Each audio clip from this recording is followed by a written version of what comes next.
Welcome, everyone. This is your friend, the DN What If, here with another exciting fanfiction. Today, we're diving into the story of What If Deku Got Lost in the Woods with Bakugo? If you enjoy this video, don't forget to hit that like button and subscribe for more fanfiction content just like this. Now, let's get started with the fanfic. Izuku was in awe. More than that, he'd been waiting for this day for almost 2 months, ever since Kaken invited him to go hiking in that mountain forest once they were on break. It felt like one of his university field trips, except with 2 wonderful upgrades. He didn't have to worry about collecting proper samples. And second, the best part, he got to be with Kaken. The plan was to arrive around 8 a.m., hike all day, and reach one of the lookout points near the top around 2 p.m. Then they'd take their time coming down, maybe making it back to the cabin around 11 p.m. They'd been walking for about 4 hours. Kaken was leading, since he'd visited the place with his friends a couple years back. Kaken. That's a Cryptomeria japonica. It's huge, it must be 10 meters taller than the one we saw earlier. Nerd, are you going to repeat the scientific names of every DMN plant we see? Izuku rolled his eyes, picking up his pace to catch up to the other boy and walk by his side. The ash blonde looked at him, waiting for a response. Izuku really liked that little wrinkle that formed between his brows. Kaken made faces of disgust even during what should be the happiest moments of his life. Izuku had been sure his face would age at light speed and look like a raisin by the time he was 20. Wrong. Because Kaken was 22 now and looked better than ever. Izuku glanced around again, amazed by the different shades of green the forest showed off that June morning. He opened his mouth to confirm that yes, of course, he was going to name every plant, but his foot caught and he shot forward. Kaken grabbed him by the straps of his backpack, catching him midair. Can you look where you're stepping for once in your DMN life? I was looking at the vegetation. Look how pretty the greens are, Kaken. Your stupid face is going to be green when you end up buried in that moss. And it won't be because you tripped, idiot. The blonde raised a fist in the air like he was about to punch him, but he was clearly just making a playful face. I'm going to be a biologist, Kaken. You knew it would be like this and still decided to walk straight into the lion's den. Izuku stuck his tongue out at him as his fingers toyed with the little metal bead on his nose, a habit he couldn't break ever since he got that stupid piercing just because Kaken got one on his ear. Izuku told him it would hurt. Kaken yelled something like, "Never, you couldn't even get one without bawling, Demon Deku." And Izuku defended his honor, because that's what a man does. He just wanted to compete with Kaken. So he got a septum piercing. He definitely should have chosen a less visible spot, because his mom almost killed him. According to her, he looked like a delinquent. Remind me why I invited you again. Maybe because you've known me for almost 20 years, I'm your favorite person and you love me. There's no other option. The trail got steeper, so they used some branches for support. While doing so, Izuku stopped to look at a small butterfly that flew away before he even managed to tap the screen for a photo. When he looked up again, Kaken was staring at him, like he was waiting for Izuku to offer new information about whatever they'd just seen. Very typical Kaken behavior, complaining about things that didn't actually bother him. Izuku instantly grinned at him, flashing his teeth with a pride that came from knowing he was absolutely right. Izuku was his favorite person, or that's what he hoped. There was no other acceptable reality. Kaken's ears turned red, looking like a glowing stop sign. Izuku had no idea why that happened, but there was something cute about the way he looked away. He reached his side, and then the ash blonde punched him on the shoulder so hard he nearly stumbled. Okay, maybe not that cute. Cut the crap and walk, nerd. Izuku gave him a light smack on the shoulder in return, nudging him gently. Kaken responded with a fleeting smile before turning back to the trail. A hot, tight knot settled in Izuku's chest. He and Kaken had known each other since they were little. Their moms had probably shoved them together before they were even 3, hoping they'd entertain each other so they'd stop being such a nuisance. Apparently both boys had too much energy for their mothers to handle. According to them, the first time they played together, Kaken threw his all-might toy at the wall and broke it. Izuku started crying like a maniac. That's how their friendship began. They spent those first 10 years glued together as much as humanly possible. Sure, things got messy during adolescence. Kakin had pulled away for a while. He never wanted to talk about it. But it was fine, they patched things up later and went back to being themselves. They were inseparable in every sense of the word. If a week passed without one sleeping over at the other's place, it was a miracle. The first time they spent real time apart, after that teenage ghosting, was when they started university. Admissions were chaotic, the first year hellish, or so everyone said. They were right, because they were so stressed. Izuku was losing hair. He'd find his poor green curls on his pillow and all over the shower, that they didn't see each other for 2 whole weeks. When they finally met up again, Kakin said something like, "Nerd. You're going bald." Izuku cried because he missed his insults. At least his hair stopped falling out. Kakin was in his 3rd year of nursing now, and Izuku in his 3rd year of biology. They had to see each other at least once a week to avoid going insane. For him, Kakin was his person. His Kakin. His best friend. Izuku was a little possessive. Okay, a little was an understatement. But it wasn't that bad. Kakin had become friends with some guy named Monoma in college, a guy Izuku still didn't quite like. In group hangouts, Kakin always brought him along. The guy talked too much, was annoying as hell. Izuku didn't usually swear, but that guy totally earned it, and extremely egocentric. That was only acceptable for Kakin. Not like Kakin didn't have other friends. He had his usual group, but Monoma showed up later and Izuku just didn't like him. Monoma had this habit of slinging his arm over Kakin's shoulders with a familiarity that made Izuku's stomach churn. All that physical contact felt weird, because Kakin, generally, didn't let people touch him. No one except Izuku. But Monoma shoved him, gave him friendly hugs, and sat way too close during. Izuku didn't like it. Kakin was his best friend. They had almost 20 years of history, 20 years of uninterrupted friendship, except for that brief adolescent detour Kakin refused to mention. So what did Monoma even have? Good notes for pharmacology too? Random facts more interesting than Izuku's? Obviously not. And even if he did, it wouldn't be enough. Monoma didn't know anything about Kakin. He didn't know he liked cinnamon tea, that he loved spicy food, or that he slept with socks on even though his skin was always warm. No, Monoma had no right to invade his personal space like that. The title of Kakin's most precious and favorite person was already taken. The position was filled, the contract lifelong, and even if auditions were open, Izuku would win first place again. Ridiculous. As far as he knew, Kakin had hated Monoma at first. Then something happened and they got close.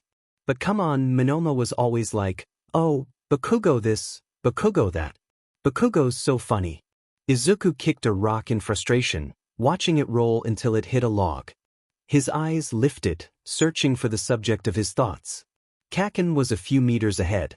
He'd stopped for a moment to take off his brown jacket, probably from the heat of the climb and the sun hitting their faces. He folded it and shoved it into his massive backpack with that characteristic aggression he applied to everything. He was left in just a white t-shirt. Izuku blinked, his obsessive monologue about possessiveness and absolute hatred for Monoma grinding to a halt. The shirt was slightly damp with sweat. It clung to Kakin's back, outlining the shape of his shoulder blades, emphasizing his broad shoulders, and highlighting the line of his spine. Kakin's really been training, Izuku thought, admiring him. He had a build Izuku found enviable. Why did he work out so much? What kind of work did nurses even do? Sure, he guessed they needed strength to move patients and stuff, but come on, was it really that necessary? Izuku trained too, but he spent so much time out in the field that it was genuinely useful. Well, maybe it was about health or whatever. Still felt excessive. Kakin attracted attention wherever he went. If he walked past you, you had to look at him. Izuku had noticed that effect for a long time now. He stared at the back of Kakin's neck and realized something. The ground under his boots was no longer a compact, safe dirt path. Izuku's steps crunched over leaves, and he was surrounded by raised roots and moss. How had he not noticed? He looked from left to right, paying attention to the environment. Kakin? What do you want now? Did you find another weird bug? Don't bring that sheet near me, Kaken grumbled without turning around. No. Kaken, I think we left the trail a while ago. I told you I was taking a shortcut. Are you spaced out or what? Izuku reached into his jacket pocket and pulled out the map in one quick motion. I wasn't spaced out, I was thinking about an insect, yes. A half-truth. He unfolded the paper, analyzing it closely. There's no shortcut here. Actually, going by the vegetation, we're heading into a dense forest area, Kaken. Kaken stopped. He slowly turned, wearing that look of superiority he always wore when challenged. Trust me. I've never been this sure about anything in my DM life. We can cut through here. Kaken, but this isn't on the map. Izuku pointed at the paper, worried. Look, the can't. You're gonna trust a DMN piece of paper over me, nerd? Kaken stepped closer, invading his personal space, and flicked him softly on the forehead with his index finger, giving him a half-smile. It's me. I'm Katsuki Bakugo. When have I ever led you wrong? Izuku stared at him, raising a skeptical eyebrow. Then he dramatically rolled up his sleeves like he was preparing for something. He started counting on his fingers, wearing a very serious expression. All right, let's go through the list, Kaken. Because of you, I got this nose piercing and my mom almost disowned me because you said I didn't have the guts and I'd cry. He began, pointing at the shiny bead on his nose. Oh, and she almost banned you from our house. The first time I got drunk was with you, drinking some disgusting liquid you made in first year. You convinced me to jump from a tree when we were 7 because if Superman could fly, then so could we. And let's not forget in high school, when you swore you'd set the alarm for our 15-minute nap in the empty science room. The blonde made an amused face. So what? So what? We woke up hours later, Kaken. We missed the entire morning of classes and got detention. Tiny, irrelevant details. The blonde cut him off, rolling his eyes and snatching the map from his hands. Izuku reached to get it back, but Kaken folded it, terribly, and shoved it into his own back pocket with a smug look. Izuku's stomach twisted at seeing his precious map that wrinkled. You're taking things out of context. Also, you look good with the piercing. Great, actually. You're welcome. I'm a genius.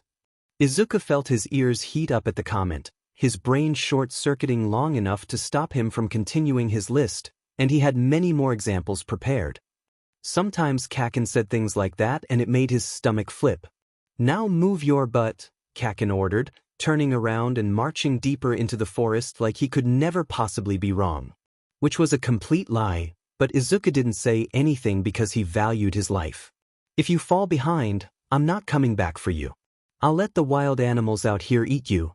That's a lie and you know it. You'd come back for me, Izuku muttered, adjusting his backpack. Don't be so sure, nerd, Kaken said, though there was amusement in his voice. Nothing could possibly go wrong when hiking with his best friend. Absolutely nothing. But the truth was that Izuku followed Kaken with very little confidence. Izuku stopped, looking around. They'd been walking through this supposed shortcut for a while now. For hours. He checked his phone. They should have arrived already. The vegetation had changed drastically the deeper they went. The trees grew denser, and with that, less sunlight filtered through. Kaken, the trees should be shorter near the lookout point, right? I checked some pictures yesterday and the place was pretty recognizable. And, well, this doesn't look like we're getting close to anything like that. Kaken stopped cold. He didn't turn around right away. Izuku saw his shoulders tense.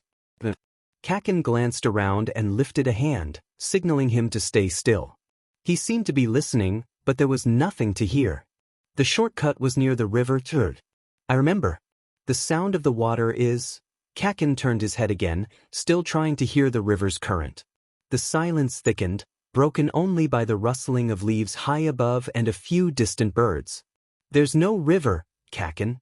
The water level must be low, Kaken growled, starting to walk again with even more irritation, refusing to listen. Izuku wasn't surprised. We're fine. Kaken, we just walked in a circle. We passed that log over there a while ago. Kaken turned, staring at the log with exasperation. Nerd, how the hell would you know it's the same log? That's impossible. Because that end looks like a bear's head, and I thought it was funny the first time we saw it. Kaken's crimson eyes locked on him. In them flickered confusion and panic. Shut up. We're not lost. We're lost, Izuku confirmed. He felt like he should definitely be panicking. He wasn't quite there yet. Honestly, watching Kaken lose it over his own mistake was a little funny. Kaken let out a frustrated sound, finally accepting the harsh truth. He pulled out his phone and lifted it into the air. Izuku took off his backpack, set it aside, and sat down on a log to watch Kaken pace back and forth in desperation. Izuku wondered to himself whether what bothered him was being lost or being wrong. Something told him it was the second one. it. No signal. I don't have signal either, and I'm at 20% because of all the photos I took, Izuku admitted with a shrug. Kaken stared at him in disbelief, lowering his arm. He stepped closer with an expression that looked almost offended. Izuku could have sworn one corner of his mouth nearly lifted. Let me get this straight. We're gonna die because you preferred taking pictures of stupid mushrooms instead of saving battery? Technically those mushrooms could save our lives if we're actually lost and start starving, Kaken. And we're not gonna die. You're a nurse, you know first aid and stuff. I'm a biologist, I know which things we can eat without ending up with liver failure and a slow, painful death. We both know physiology. We're a good team. Izuku winked, ignoring the seriousness of the situation. For a second, Kaken's expression went unreadable, his ears turned red, and Izuku felt like he'd said or done something wrong. But then the exasperated look returned, and the ash blonde clicked his tongue, shrugging off his backpack. If you don't shut up, you're the one who's gonna have a slow, painful death at my hands. Kaken huffed, resigned. He dropped himself a bit farther away, sitting on the roots of a huge tree. Then he gestured at Izuku. Come here. We're checking what crap we brought before it gets dark. We need to know what we have and what we're prepared for. Izuku obeyed instantly. Kaken's commanding tone always gave him chills. He grabbed his backpack and slid down to sit on the ground in front of him, right on top of some fallen leaves and moss. Kaken opened his backpack roughly, dumping part of the contents into the space on the ground between them. 2 water bottles, a little over half a liter each, fell out. Kaken set them side by side. Then came 3 protein bars, the kind with sleek black wrappers that looked fancy and expensive. 3 packs of cookies followed, same brand as the bars. We've got carbs and protein. That's good, Kaken muttered to himself, using that tone Izuku only heard when they studied together side by side. Then he pulled out something that made Izuku blink in confusion. Why would Kaken bring that? A sleeping bag? Izuku asked, leaning forward. Exactly, nerd. This sheet cost me a kidney, but it's good quality. It'll keep us warm. Not very spacious, but it'll do, Kaken explained, tapping the object. The red fabric looked expensive. And this, he pulled out another bundle, bigger but just as compact. Also red. Izuku couldn't hide his shock. There's a tent. A quick assembly one. It's a tiny one, but it'll be useful. He stared at the items, then at Kaken, then back at the items. The brand printed on both made it obvious they were expensive. Izuku couldn't afford something like that without starving for a week. Kaken, this costs more than my college tuition. More than my tuition even if I didn't have the scholarship, Izuku murmured. It was always funny remembering moments like this, how the Bakugos clearly had way more money than they let on. They grew up in the same neighborhood, but Kaken definitely had finer tastes. Why'd you bring all this? This was supposed to be a several-hour hike, that's it. Round trip. We weren't even planning to watch the sunset here. We weren't gonna camp. Kaken frowned as he pulled out a first aid kit, about 15 centimeters long. Bright red, with his name written on a piece of paper taped to one end. He set it next to the food before looking at Izuku. It's called being prepared, dumbass. You should know you're always going on those fieldwork trips. Yeah, but we were only supposed to be gone for a few hours. And a tent? And a professional sleeping bag. Izuku insisted, still stunned. It's like you knew we were going to get lost. Like you had a feeling your shortcut was kind of far. Okay, now he was just teasing. Kaken's eyes narrowed dangerously. He shot him an irritated, mocking glare. Go on, nerd, say one more time that we got lost because of me and I'll leave you here alone. Let's see if you enjoy becoming compost for those stupid mushrooms you wouldn't shut up about the entire walk. You'll be fertilizer for your DMN wild flora. I never said that. They just said, well, that you came super prepared. Over-prepared, for someone who supposedly knew the way. Izuku defended himself quickly, raising his hands in surrender while smiling. Kaken clicked his tongue, ignoring him. Next, nerd. He reached into the side pocket of his pants. Something metallic glinted in his hand when he pulled it out. He flipped it open. The silver blade flashed between his fingers. He spun the knife once or twice with ease, then stilled it and held it up. The handle was black and sleek. In case we need to cut branches. Or annoying nerds who won't stop rambling about their scientific crap. With a quick flick of his wrist, the blade folded back into place with a sharp snap. He stuffed it into his pocket, giving Izuku a half smile and raising an eyebrow. Very funny. Kaken. Izuku rolled his eyes, though his heart sped up. Kaken had big hands. Not that Izuku's were small, but Kaken stood out for some unknown reason. He preferred not to think about that. Definitely not. Yurunde. Bring that backpack. Izuku sighed and dragged his yellow backpack toward himself.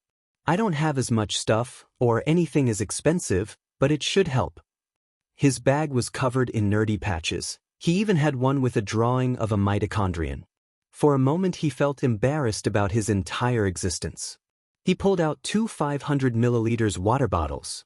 Then a big bag of mixed nuts. 2 protein bars that didn't look nearly as fancy as Kaken's. And then, with a bit of shame, he pulled out a huge rectangular block wrapped in bright red packaging. He brought it to his chest like he could hide it. Kaken raised a brow. What's that? You're not gonna laugh, right, Kaken? The blonde bit his bottom lip, trying not to laugh. Don't tell me. I really like chocolate. Leave me alone. Kaken burst out laughing as Izuku extended the candy for him to see. Why are you laughing? It's a quick source of energy, and it tastes good. Keep laughing and I won't give you any. Kaken stopped immediately, pressing his lips into a thin line, fighting a grin. You're such a brat, you know that? You're 5 DMN years old.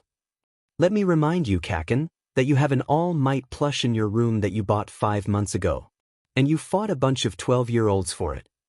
This time the boy's expression actually turned serious. Move on, he said, coughing like he was resetting himself. Izuku continued unpacking, feeling a bit triumphant. He had a flashlight, a roll of rope, a pair of gloves, spare socks, sunscreen, a toothbrush and toothpaste, wet wipes, some painkillers, tape, matches, and a bunch of other little things he didn't even bother taking out because, honestly, compared to Kaken's professional gear, he felt like he hadn't come prepared at all. Kaken stared at the rope and the socks. So, socks. Great. We might die of dehydration, but the stupid nerd won't have wet feet. Izuku rolled his eyes, mildly annoyed. Just admit it was a good idea. Also, remind me why we're best friends again? Kaken, sitting on the roots in front of him, leaned forward, getting dangerously close to Izuku's face. He stopped about 4 inches away. Because you adore me. Don't you, nerd? Then he pulled back. It was one of those weird moments where Kaken seemed to be messing with him. Izuku never understood where that came from, like the other was trying to provoke some kind of reaction. Usually he could laugh it off or play along. But this time felt strange, because Kaken had leaned in way too close. He let out the breath he didn't realize he was holding and went back to rummaging through his backpack, his cheeks burning. The rope is useful too. For tying. Yeah, tying. That's what ropes are for. Tying things. Or tying someone up so they shut the hell up for a moment, Kaken muttered while stuffing things into his backpack. Izuku got a mental image of Kaken tying him up, and for a second his stomach flipped. It didn't look threatening at all in his head. But enough, what was that? He mentally smacked himself. God, the forest was messing with him. Alright, so, let's do a count, Kaken said, looking over their supplies with a focused expression. We've got a little over 2 liters of water. We can make that last somehow, so no stupid physical effort that'll dehydrate us. Food's enough for a couple days if we ration it and you don't end up eating all that chocolate in 5 minutes like you always do. Izuku nodded, though he grimaced at that last part. but he stayed quiet. He liked this side of Kaken, when he slipped into leader mode, all efficiency and seriousness. "It's past 4, Kaken went on, checking his wristwatch. "We'll eat something light now to keep our energy up. Half a bar each and some trail mix. Chocolate and cookies for tonight." He tossed a protein bar at him, which Izuku barely managed to catch. "Split that nerd. I'll carry the water. You take the food." Izuku put everything away and moved to sit next to him. He broke the bar in half and handed a piece to the blonde. Then he grabbed a handful of trail mix and divided it between them. As he took his first bite, Kaken pulled a crumpled map from his pocket. He stared at it with a frown while calmly chewing on his protein bar. He looked really focused and a little worried. He finished his bite and rubbed a hand over his face, scratching at his right cheek in concentration. When he lowered his hand, Izuku noticed a smear of dirt there. "I don't think we walked that far, right?" Izuku said as he reached toward him. He gently brushed a thumb over Kaken's skin, clearing the dirt away. "We didn't walk for that long." Kaken froze mid-chew. He didn't even finish biting down. His whole body tensed for a second, and Izuku could swear he saw his cheeks redden. Izuku quickly pulled his hand back, suddenly afraid he'd made him uncomfortable. It took Kaken a moment to swallow and get himself together. "Uh-huh." His voice came out almost like a whisper, though he lowered the map afterward. Izuku tilted his head at him, curious. Kaken's eyes were unique, deep and intense. Izuku really liked them. "I don't think so. And anyway, your mom and the old hag know where we are. Your mom will have helicopters or NASA itself looking for us by tomorrow if we don't show up." Izuku nodded, though he didn't look away. Kaken was giving him a strange look. A shiver crawled up Izuku's spine and tickled the back of his neck. He swallowed hard and looked forward. "Then we'll be fine, Kaken." He felt Kaken's gaze lingering on him for a few more seconds. What was all that? Kaken's stare was making him more nervous than being lost in the woods. They finished eating in silence. Izuku took a moment to look around at the vegetation, mentally naming a few plants and trees. He stopped when he realized Kaken was laughing. "I was mumbling, wasn't I?" "Nerd. Like always." Kaken ruffled Izuku's hair, warm and casual. Then he hopped to his feet and grabbed his backpack. "Ready, nerd? Let's try to keep going for a bit. Maybe you could yell to see if someone hears us, but then we need to find a place to sleep." "And why am I the one who has to yell?" Izuku asked, shouldering his backpack to follow. "Because I'm not doing that sheet." "Kaken, you're horrible." He snorted, shrugging. Started walking. They got maybe 30 meters in, walking in silence, when Kaken suddenly stopped. His boots skidded a little on the dirt. He turned slowly to look at Izuku. "Hey, Deku." Kaken's voice was low, lacking its usual roughness. Izuku froze, alert, as if something had happened. "Yes, Kaken? What's up with you?" Izuku blinked, confused. He tilted his head, studying his friend's face for clues. But Kaken looked normal, frowning like he always did when he was thinking too much and couldn't find the answer, which usually made him irritated. Izuku hurried to close the distance between them so they could walk side by side. "What do you mean? Do I have something on my face?" He wiped his cheek carefully, but his palm came away clean. Kaken shot him a sideways look. His eyes narrowed. It felt like he was accusing him of something. "You're not panicking," Kaken blurted out, and yes, his tone did sound accusing. He kicked a rock on the ground, not violently, but in this strangely nervous gesture. Though Kaken was never nervous, which made it weird. "I thought in a situation like this, with the map useless, no service, no battery, you'd be curled up in a ball. I thought you'd be mumbling like 100,000 words per minute about all the ways we could die, or straight up crying over our imminent deaths. But no, you're too calm." Kaken looked him up and down. It felt like being judged. "You're too calm. It's freaking me out. It's unnatural." Izuku thought about it as he matched Kaken's pace. A low branch stuck out right at forehead height, so he gently pushed it aside. He was right. Absolutely right. Izuku was not known for handling his nerves well. His entire life proved that. The first time he tried going to the university by himself, he got on the wrong bus going in the opposite direction.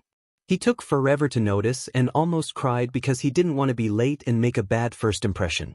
He got anxious if he lost his pencil before an exam, even though he knew he could borrow one. His hands got sweaty whenever he had to speak in front of too many people, so he'd picture everyone in their underwear instead. That didn't help much. So why now, lost on a mountain, was he so calm? He looked at Kaken. The blonde walked with certainty, eyes focused straight ahead. Izuku felt a warm pressure in his chest. Was it because of Kaken? Well, Izuku started. I guess it's just not panic time yet. Don't celebrate too early, Kaken, he added, trying to lighten the mood, nervously playing with his nose piercing and spinning the tiny bead. My nervous breakdown just hasn't shown up yet. Maybe it's running late. It's scheduled for a couple hours from now when it gets dark and nobody finds us. What do you mean it's not time? We are lost, nerd. Deal with it, Kaken growled, still walking. If we keep going up this slope we should reach the stupid lookout, assuming we didn't veer off like 2 kilometers back, which, realistically, we probably did. So yeah, we're effing lost. Izuku noticed the tension in Kaken's jaw. He was blaming himself, that's why he was so worried about Izuku having a panic attack. And yes, it would probably happen later, but right now Izuku felt calm. Are you scarred, Kachan? He teased, stretching the nickname, leaning toward him with a playful grin just to poke at him and distract him. He immediately got punched in the shoulder. Fast and hard. Shut up. Izuku laughed, rubbing the spot dramatically as if it hurt. Alright, yeah, you're right. The situation is, Izuku admitted, getting a little more serious. But think about it. We have water. We've got food for a couple of days. We've got a flashlight, a sleeping bag, a tent. We're well equipped. He paused. He looked at Kaken's profile. Sunlight slipped through the branches above them, hitting just that side of his face. His light hair glowed. And the most important thing. Izuku smiled at him. It was a soft smile, warm, full of a devotion he didn't even bother to hide. There was no reason to. Kaken knew Izuku admired him. He was his best friend. The most important thing is that I'm with you, Kaken. The forest fell silent. Abruptly. Like someone had forced the entire world to stop. Like the universe itself had ordered the birds to quit singing. Kaken stopped walking and looked at him. Even the wind seemed to stop, and Izuku's hair prickled at the back of his neck. They stood there, in the middle of nowhere, staring at each other. Izuku felt the air shift. Everything turned dense and light at the same time. His pulse, which had been steady until now, suddenly started racing against his will. Kaken's crimson eyes didn't give him any room to escape. Izuku felt the instinct to run, but he was trapped. That stare pressed into him with suffocating intensity, like Kaken was trying to figure him out. Why was he doing that? His throat went dry, and his breathing slipped out of control. Thinking about how Kaken was trained to count his patient's respirations per minute did not help. He swallowed. Also, he stammered. The courage he'd had a moment ago had absolutely abandoned him, leaving him alone with a nervousness he didn't even understand. Oh, our moms know we're here, and we have supplies, like I said, so? What do you mean by that? Kaken's voice was soft but steady, demanding an answer. Huh. That you're with me thing. What the F do you mean by that? Kaken took a step toward him. Izuku instinctively tried to step back. But he couldn't. Kaken's fingers shot out and closed around his wrist. Not with brute force. Nowhere near. But it was firm. Firm and delicate at the same time. The touch made Izuku's skin tingle. Kaken's hand was warm. Kaken? Good. His breathing was getting cut off, and there was no logical reason for that. His heart slammed against his ribs. Could Kaken feel his pulse? Of course he could. Good. Their eyes locked again, stronger than before. Kaken's head tilted slightly to the right, both brows raised, his eyes half-lidded with a dangerous curiosity that sank into every corner of Izuku's body. He was waiting for an answer. Izuku didn't know what kind of answer he wanted, but Kaken didn't look like he was planning to let go. Izuku felt his cheeks burning. His neurons tried, with intense desperation, to fire a synapse, searching for a rational excuse. Not that he really needed an excuse. Kaken was his best friend. He trusted him. More than anyone. Kaken knew that. So why couldn't he speak? He was frozen. Hysterical. It's just that. Izuku looked away, focusing on Kaken's chest, unable to withstand the intensity of those eyes that seemed determined to look straight into his stupid, useless brain. You're really grounded, Kaken. You're the best at everything you do. And we have your medical knowledge and my knowledge. We're a team. A good team. We can manage for now. Izuku sounded clumsy. Stupid. The words came out dragged, tripping over each other, tangled together. He was making a fool of himself, and he didn't know why. Kaken didn't say anything for a long, eternal second. His grip tightened just a little, a small, unconscious squeeze. Then it loosened. His index finger and thumb slid over Izuku's skin with unexpected gentleness, almost like a caress, before releasing him. Izuku didn't like losing the contact. It was strange. His wrist suddenly felt cold, but at least he could breathe again. Even so, something felt missing. I see, Kaken murmured. His voice sounded odd. Quiet, with a tone that almost bordered on resignation. Kaken's lips twisted into a faint, unreadable expression, not quite a smile, not quite his usual annoyance. The warm afternoon light washed over his face, painting a soft red across his cheeks and giving him an unreal kind of beauty. For a moment, Izuku stared, watching the movement of his friend's throat. Kaken's atoms apple-bobbed as he swallowed. Izuku quickly looked away.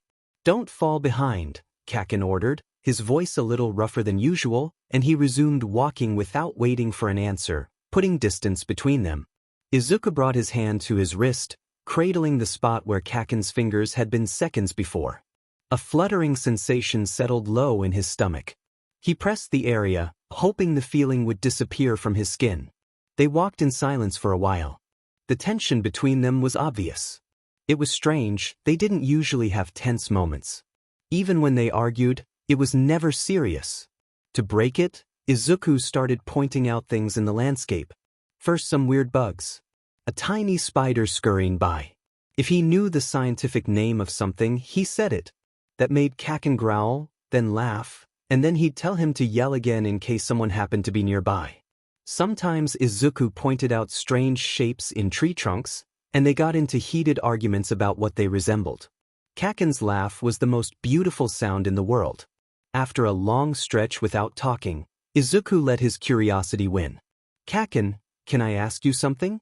No, Kaken replied immediately. Izuku laughed. He expected that. On any normal day Kaken told him no 100 times, and almost none of them were real refusals. Why do you like nursing? Why'd you choose it? He asked anyway. Kaken faltered for a split second and glanced at him with a hesitant expression before continuing forward. What kind of stupid question is that, nerd? We're trying to survive and you're trying to figure out if I've wasted almost 3 years of my life on a degree I might not even like. Are you my career counselor now? I'm just really curious, Kaken, Izuku insisted, speeding up so he could walk beside him. I don't know. It's just that you don't really like people. Actually, you really don't like people. I think you spend 99% of your time telling everyone you can't stand them. But you picked a career that revolves around interacting with people. Kaken growled. It's not that I don't like people, nerd. I just don't like stupid people, and it turns out most people are idiots. Either way, it's different. Got it? Kaken. Fine, do you mean it? Do you have to be right about everything? So annoying, he sighed. I don't like people much, he admitted, rolling his eyes. People are slow, dumb, irritating. Almost nobody gets on my good side. But that doesn't mean I don't like my major. They're different things. Explain that, Izuku said, curiosity shining in his voice. He never understood Kaken's reasoning, but his inner world was fascinating. Nerd, why do you want to know that now? We're lost in a forest, Izuku said, shrugging. It's fun to look at plants, take pictures, enjoy the view, but this is the perfect moment to talk, right? We've got nowhere to run. So answer me, Kaken. Kaken didn't reply right away. He glanced at him quickly, an unreadable look, then crouched down. For a second, Izuku thought he'd spotted something interesting. Kaken pressed 2 fingers into the loose, dark soil. He moved them with a gentleness that wasn't typical for him. "Come here," he ordered. That tone again. Izuku shivered but obeyed. "What is it? Did you find some?" He didn't get to finish, because Kaken turned and smeared the dirt-covered fingers against the tip of Izuku's nose. "Kaken!" Izuku stumbled back, hands flying to his face in disgust. Kaken, meanwhile, was grinning like he'd won something. He brushed the dirt off his hands and clothes. "See? Matches your freckles, nerd. You're an idiot. You're the one who's 5, Izuku muttered, wiping the dirt off his nose. "Come on. Don't tell me you don't like dirt. You love places like this." "Kaken, answer my question." Kaken stopped, leaning his back against a tree trunk. He looked at Izuku with a smile that made Izuku's whole body itch all of a sudden. Izuku stepped closer, and Kaken avoided his eyes for a moment. "Look, it's complicated." His voice dropped a little, soft and calm. "Maybe I don't like people in general all that much. But it's different with patience." Izuku stopped wiping his nose and stared at him, fascinated at getting answers so easily. It was the power of Izuku Midoriya. Of course it was. Different how? "When someone's sick or hurt," he explained, eyebrows furrowing as if he were taking his time to think. "Pain is something really NTM, nerd. Suffering is personal. When someone comes asking for help, they're at their most vulnerable. People don't pretend. I like knowing what I know. I like understanding it, it's interesting and I like applying it." Kaken looked at Izuku again. His eyes had softened, and the smile was barely there anymore. "Yeah, I like being good at it," he continued, with that arrogance that made Izuku laugh out loud. "And I like helping. I hate almost everyone, isn't that weird? But it feels good to ask patients questions, to let them feel free to express their pain, to talk with them in those shitty moments of suffering, or even offer something that eases. That pain." That strange flutter in Izuku's chest was back again. Kaken was an interesting, wonderful person. "It's like beating the pain," Izuku murmured. Kaken nodded, crossing his arms.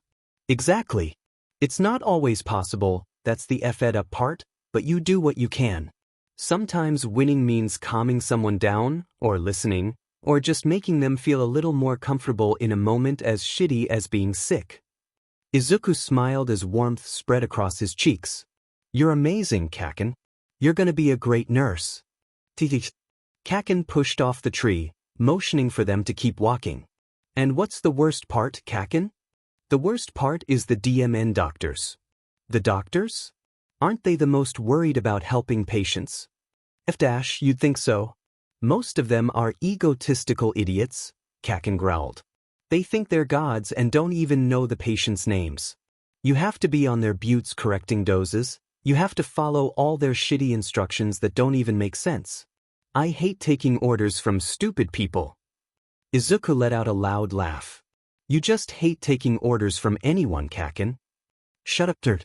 I'm talking about something important. The hierarchy in the healthcare system is crap."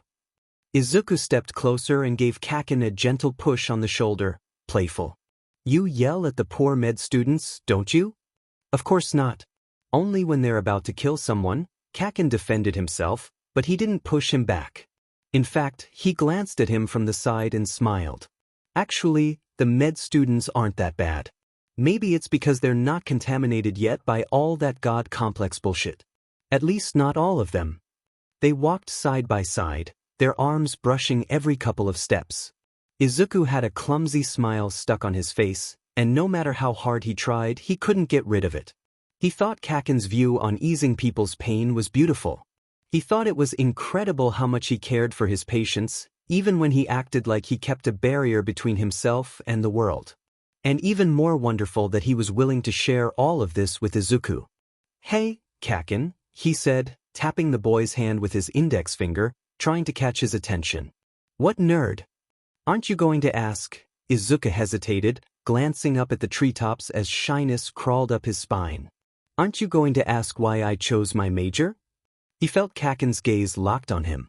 Izuku didn't turn around right away, only doing so when the blonde stopped walking and forced him to stop too. His eyes met his friends, catching on that almost offended expression. Are you effing kidding me, nerd? No, it's just, since I asked you I thought you? Kakin let out a long sigh, his broad shoulders relaxing. Why would I ask you something I know better than my own demon name? Kakin cut in, looking at him for another second before he started walking again. His steps were slow and careful. Izuku caught up, and their arms brushed once more in that quiet rhythm. You've been obsessed with this since forever. I've known you my whole life. The blonde looked down. For a moment, Izuku felt their hands bump before Kakin turned his gaze forward. You've always been fascinated by this stuff. By life. Plants, animals, those disgusting bugs you kept in your pockets. How everything worked, all that crap. Izuku's heart nearly stopped when Kakin snorted, a crooked, nostalgic smile blooming, beautiful and subtle, his lips curving just a little, his eyes softening. In high school every single science class went overtime, the blonde said, looking at him. The eye contact made Izuku's chest tingle. Because of you. Because you couldn't stop asking questions. The lunch bell would ring and I was starving. But the teacher couldn't escape you, 'cause every one of your questions was more interesting than the last. Heat bloomed on Izuku's neck, rising to his cheeks and ears. He stared at the dirt path, embarrassed. I'm sorry, Kakin. I must have been kind of annoying. You're the most passionate person I've ever met. You love knowing how life works. Your eyes light up. Everything interests you, from the smallest sheet like those cells you kept drawing, to the big stuff, like how this whole forest breathes and grows. You love everything. You love nature. Kakin stopped and turned toward him, lowering his voice. That low, rough sound was hypnotic. It made Izuku's ears buzz. I've seen you stop in the middle of the street just to stare at a flower for a while. To take pictures of some ugly bug in a tree. I've seen you come home yelling because you got good shots of a sample in the lab. I've seen you cry watching octopus documentaries. I don't need to ask why you chose your major. Izuku was looking at him again. He couldn't help himself. Kakin leaned in just a little, invading his personal space, stopping only a few centimeters from his face. The left corner of his mouth lifted in a proud, arrogant half-smile. I'm so aware of how much you love every demon part of what you do that asking would be an insult to me and my intelligence. Izuku was sure his heart was punching hard enough against his ribs for Kakin to hear it. You're very observant, Kakin, he whispered, doing his best not to tear up. Those words left him hanging at the edge of some overwhelming, warm emotions spreading across his whole body. Kakin clicked his tongue and abruptly pulled away, breaking the NTMT moment. I am observant, nerd. It's a clinical skill and very necessary for my career, he added, kicking a rock down the path with unnecessary force as he sped up to put some distance between them. Besides, you're really loud about the sheet you like. You're impossible to ignore. Izuku stayed behind a moment, smiling, then jogged to catch up. You're not gonna admit you like listening to me talk about my biology stuff? Izuku asked, tilting his head to try to catch his eyes. I'd never say that sheet. Kakin turned his face away, as if trying to hide. Well, your little speech just now says the opposite. My speech says you're effing loud. You like listening to me, Kakin? Just admit it. Kakin stopped and turned. His red eyes glinted in warning. I'd like to shut you up, that's for sure. The words hung in the air. Still, Kakin started walking again before Izuku could fully process them. They walked side by side again. Izuku stepped ahead a few paces and turned around, walking backwards carefully. Idiot, you're gonna trip. And I swear I'm not saving you, he warned. Frowning, though his eyes stayed glued to Izuku's feet, watching every step. I'm not gonna fall, Izuku said with confidence, smiling. Okay, let's test your memory. You definitely know what my favorite cell is. Kakin rolled his eyes, exasperated, as if it wasn't a challenge at all. Neurons. Even though I'm pretty sure yours don't work that well. Izuku let out a delighted little laugh, ignoring the insult and letting out a soft wow. He almost tripped in the process. Kakin twitched, ready to grab him, but Izuku recovered first. That was too easy, Izuku challenged, taking another step backward. Favorite fungus? A tiny one that doesn't even grow in Japan. Marasmius hematocephalus. He nodded but immediately fired another question. What's my favorite cellular organelle? The endoplasmic reticulum. Izuku stopped, letting Kaken walk up until they were one step apart. Rough or smooth? Izuku whispered, a defiant smile playing on his lips. Kaken leaned forward, invading his space. Something shifted in his expression. Those fire-red irises burned. Izuku froze mid-step.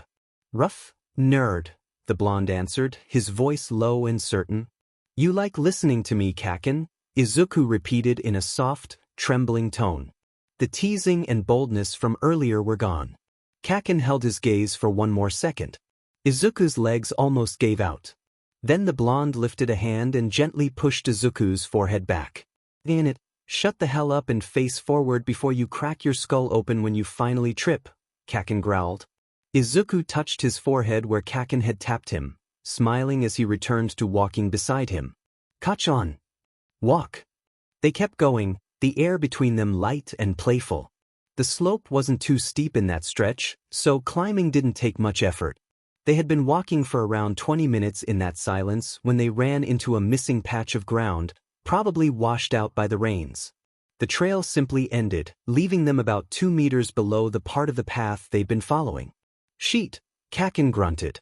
Without another word, they walked alongside the edge, searching for a lower spot where they could cross. Hitu. This works. Kaken pointed at a rock jutting out of the dirt.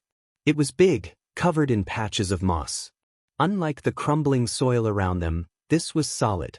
Steady. The blonde climbed first. Izuku stayed one step behind, watching every movement. Kaken moved with careful certainty. He grabbed a thick branch, planted a foot on a protruding part of the rock, and pushed himself up. With a low grunt, he stood on top of the structure. Once up there, his boots searched for the firmest areas, smooth patches without moss. Then, without looking directly down, he extended a hand behind him. His palm open. Offered. Waiting. Izuku took a second just to look at that hand. A stupid flutter bloomed in his chest. If he tried to describe it, it felt like a trapped butterfly beating its wings against his ribs, desperate to escape. It had happened to him before, but never this intensely. It was a little uncomfortable.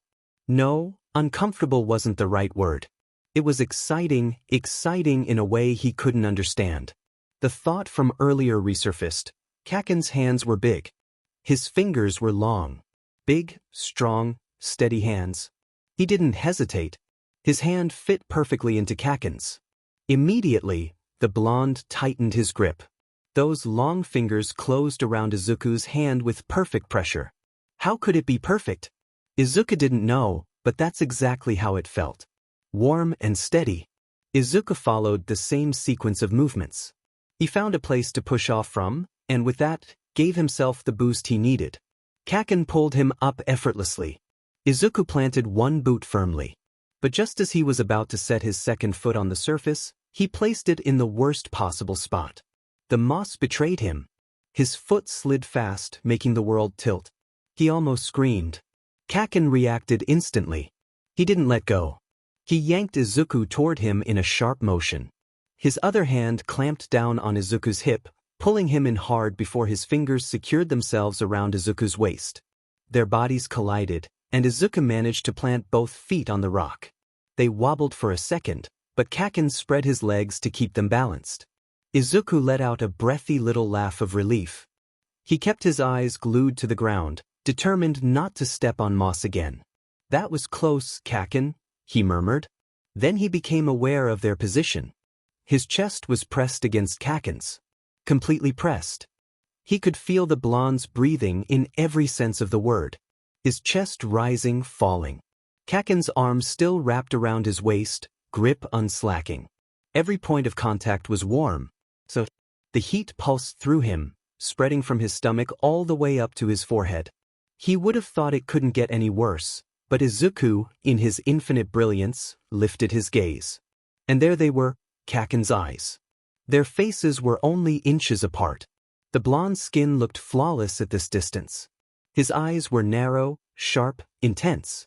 The color burned bright. Kaken muttered, his tone lower than usual.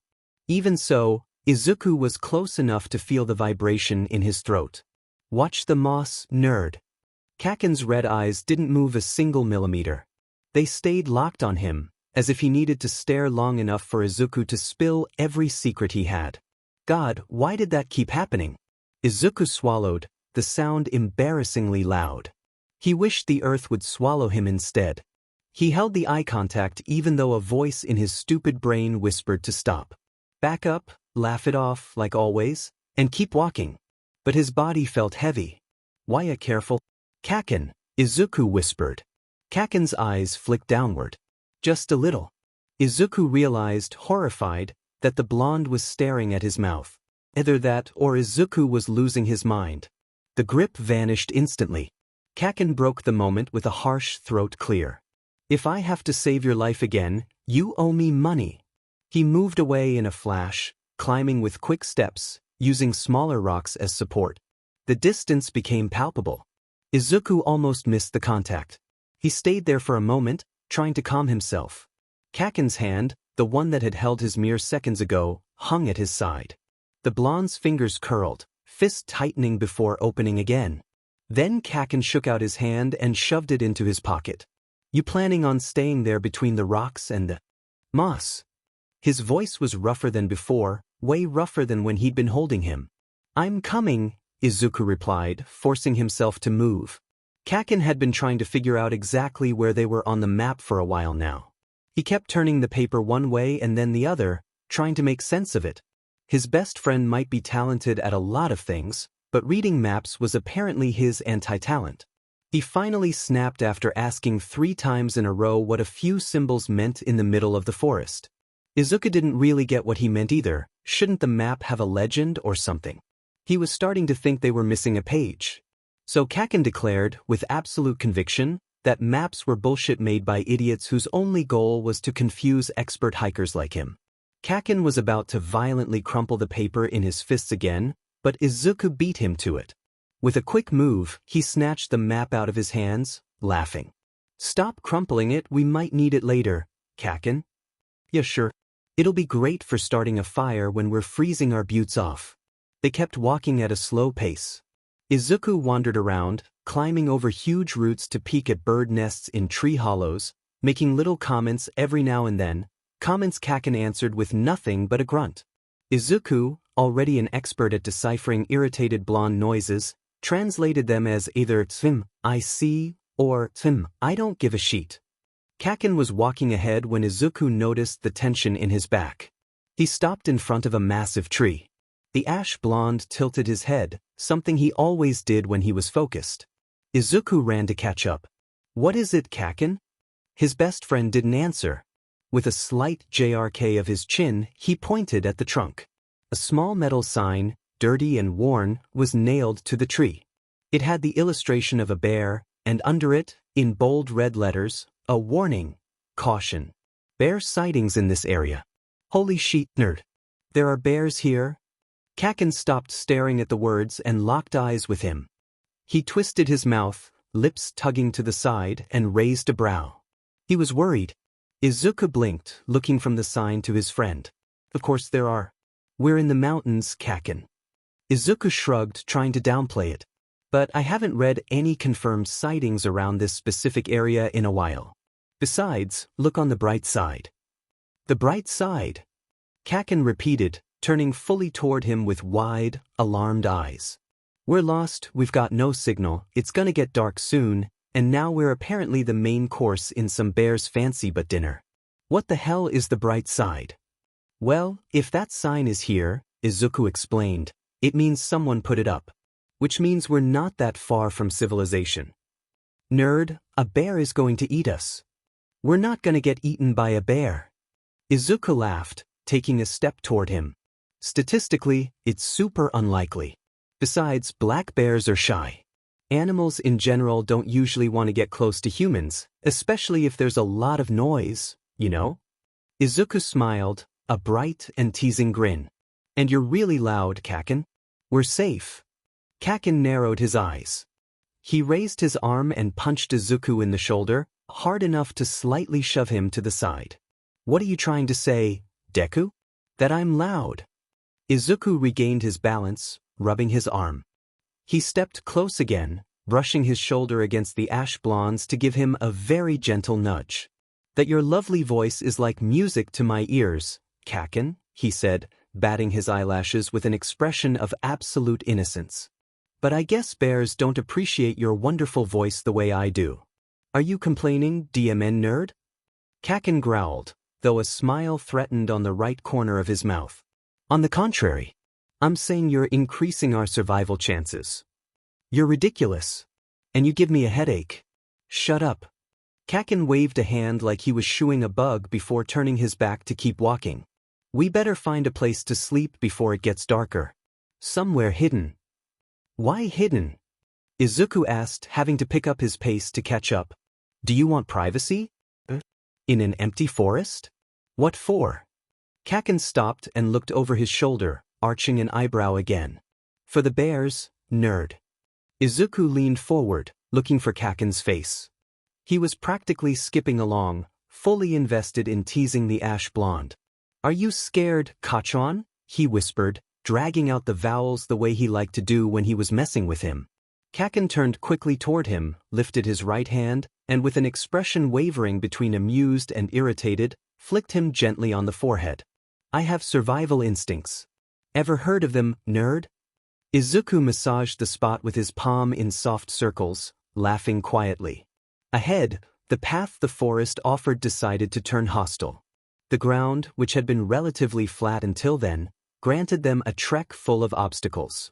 The trail twisted into a series of sudden climbs and dips, where thick roots rose from the earth, hindering their steps and forcing them to watch where they put their feet.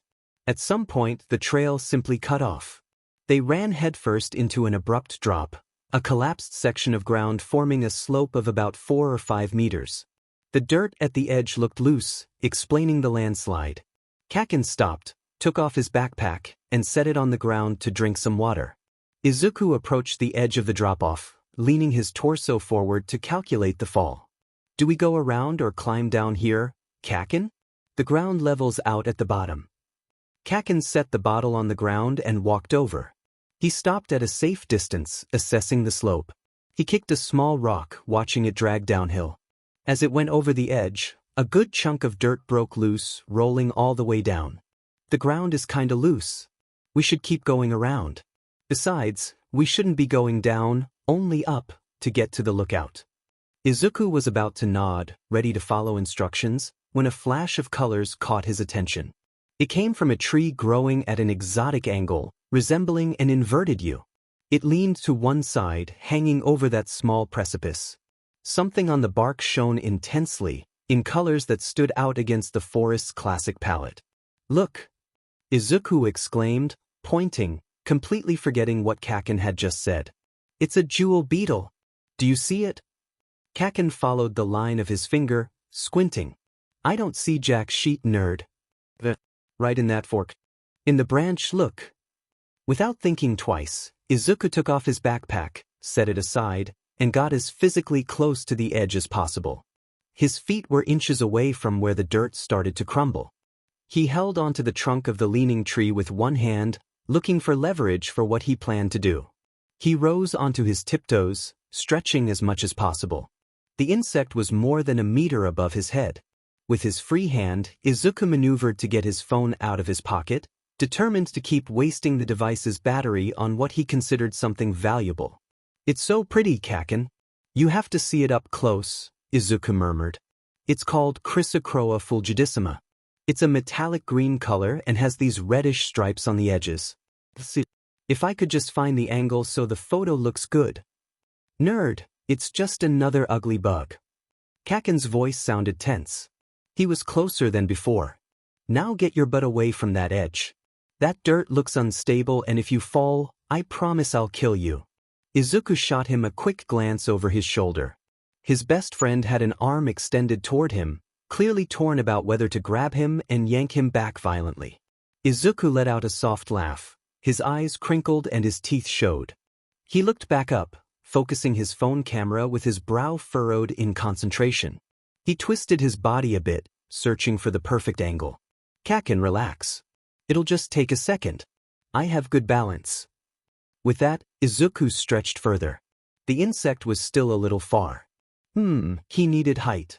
He let go of the trunk for a second to find support and placed his foot on a thick root jutting out from the tree, using it as a step to lift himself a few inches. Jesus! Get back here right now or I swear I'll tie you to a tree with that stupid rope you brought, Kaken growled, taking a step forward. Izuku ignored his friend's irritated bark, fully focused on the insect, terrified it might fly off before he got his precious photo. Almost there, a little more to the left. He stretched his arm out as far as he could, holding his breath. Out of the corner of his eye, he saw the insect centered perfectly on the screen. He tapped the button, and a click sounded. The slippery dirt gave way, just a little, right under the tiny spot where Izuku had found his foothold. He didn't even have time to scream. Gravity took over, and he lurched sideways. His phone slipped from his hand and skidded down the slope. Izuku followed right after, stomach dropping when his grip on the trunk failed. Izuku! One moment he was bracing for impact, and the next a strong arm wrapped around his waist. Kaken cushioned the fall, dragging him tight against his body as he slid a hand to the back of Izuku's neck, forcing his head down against his shoulder to shield his face. They rolled. If he thought about it, he was lucky. They were rolling and not just slamming straight down like rocks. Kaken let out a rough grunt as they tumbled over dirt packed with small stones. Izuku clung to him, arms locked tight around him. They were going to die and it was going to be his fault. Well, maybe not die, but they were definitely going to end up wrecked, and he was pretty sure he now owed Kaken his life. It only lasted a few seconds. Their fall ended abruptly when their sides slammed into a small log waiting at the bottom.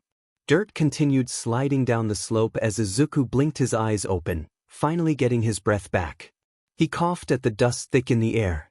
Something near his calf throbbed and burned, but overall he was fine. Nothing hurt too badly. He wasn't touching the ground. Actually, he was pretty comfortable. He was on top of Kaken. Their chests were pressed together, both of them breathing way too fast, and Izuku's arms were looped snugly around Kaken's neck like his life depended on it. He quickly let go, planting his elbows on either side of him to push himself up a few inches. Kaken's eyes were shut, his face twisted in pain. Dirt clung to a small gash on his right cheek, a thin smear of blood tracing across it. Izuku tried adjusting his position to look at him, but ended up with both knees straddling his best friend's hips. "Kaken? You're bleeding," he whispered. Kaken's eyelids lifted slowly. He looked up at the sky first, then around them, trying to get his bearings. His grip tightened automatically around Izuku's waist, keeping him close. When his crimson eyes finally locked onto Izuku's, the reality of their awkward position seemed to hit them both. Kaken's eyes widened a little, his ears turned red, and even the cheek with the scratch went pink. Kaken didn't move. He just breathed hard. Izuku felt the boy's fingers dig into his waist like he was checking something. He could feel Kaken's breath against his chest. He swallowed thickly. "Nerd," Kaken growled, voice low and almost too soft to hear. "Why yeah?" Izuku stammered. He was so close to Kaken's face that, staring at him like this, he was sure he could memorize the exact shade of that vivid red. Kaken stayed still, and that made Izuku panic. Was he supposed to move? Was he not supposed to? What if they hit their heads? Weren't you not supposed to move if that happened? Kaken blinked, his lashes brushing so delicately that heat shot up Izuku's neck. Kaken's hand slid down in an unconscious motion. His fingertips grazed the fabric over Izuku's hip, and Izuku had to fight the instinct to jump. "Get off," Kaken muttered, rough and strangled. "Why ya?" "Sorry." Izuku scrambled off him with so much clumsy desperation, he prayed the earth would swallow him whole. His legs tangled with Kaken's and he almost fell on him again. Eventually he managed to shift to the side and plop down on the ground, putting space between them. "Jesus, nerd. You're a stubborn pain in my butt. I told you. You never listen." Kaken sat up, rubbing small circles on his side. Izuku grabbed his calf, lifting the hem of his pants. He had an abrasion, probably from sliding over the rocks. He didn't dare look at Kaken. In my defense, he went silent trying to think. After a long pause with no excuses coming to mind, he muttered guiltily, "I have nothing to say in my defense." "No shit, nerd. I told you that crap looked unstable, and you decided to hang off it like a demon monkey." Kaken's voice was irritated, but oddly soft. Izuku risked a glance and saw him wipe his cheek with the back of his hand, brushing off the blood. "Are you okay, Kaken? Let me see." Izuku scooted closer, invading his personal space. "I'm fine. It's probably just a scratch." "I said let me see, Kaken," he snapped, sharper than usual. He knelt beside him, their knees brushing. He leaned in, raising a hand, his fingers hovered for a second before cupping Kaken's jaw. With a gentle turn, he angled Kaken's face toward the fading light. Kaken went still. He stopped complaining entirely, which was highly suspicious, and closed his eyes while Izuku examined the wound. "What's it look like?" Kaken murmured. Izuku slid his thumb below the cut, stretching the skin ever so slightly to inspect it. "It's really superficial, Kaken. Well, probably a rock. And it's not bleeding anymore. Just some dirt stuck on it." He held Kaken's jaw a moment longer, studying the scratch. His gaze drifted up to Kaken's lashes, which fluttered when he opened his eyes. Izuku pulled his hand away and looked aside. "Nothing serious, then. I'll live." Kaken's gaze dropped, scanning Izuku until it landed on his right leg, where his pants were torn enough to show skin. "And you nerd? You good? Does anything hurt?" "I just scraped my calf a little. It's nothing." Even though Izuku insisted it wasn't serious, Kaken leaned in anyway, unwilling to relax until he confirmed the wound was shallow. When he was done, he pulled back and gave Izuku another slow once-over. A faint shiver ran up Izuku's spine. "You sure nothing hurts?" "Nothing, Kaken. I might get a bruise later, but I'm fine. I'm really sorry, you know." Kaken clicked his tongue, rolling his eyes. Yeah, nerd. I already accepted that I'm gonna spend my whole damn life saving your butt." "Hey!" Izuku protested, because technically that wasn't true. He could take care of himself perfectly well. He was just a little clumsy. "Your phone, nerd?" "Oh." They both stood at the same time, though Izuku noticed Kaken held his side while getting up. Guilt stabbed him again. He didn't comment. Kaken would just claim he didn't feel anything. They searched the ground. Izuku brushed aside fallen leaves while Kaken checked farther ahead. Izuku finally found his poor phone, screen cracked to hell. "Oh no. You find it?" He held it up, lips automatically puckered into a sad pout. He dusted it off and pressed the power button. He nearly squeaked when the screen lit up. "It turns on, Kaken." But the screen didn't make it. Poor phone. Its owner's a nerd who fills it with pictures of nasty bugs and has trash tier balance. Izuku narrowed his eyes at him, ready to argue, but held back. In fact, he would enter a vow of silence. Or something like it. He wouldn't annoy Kaken for a whole hour to prove how guilty he felt. A whole hour? That was huge. "How are we getting back up?" "Our backpacks are still up there." They stood side by side, staring upward. "We'll have to figure something out, nerd." In the end, they had to walk until they found the lowest part of the slope. They climbed a tree to reach the upper area again and get their stuff back. Kaken did not stop reminding him he had garbage balance. The sun kept sinking as the temperature dropped, painting the sky with streaks of orange. The wind picked up, turning cold, and the air stayed damp. Luckily, they found a small natural cavity that shielded them from the wind. A rock formation rose several meters high, curving into a concave half-circle with a stone roof overhead. On one side, a line of tall trees formed another wall, creating a cave-like shelter.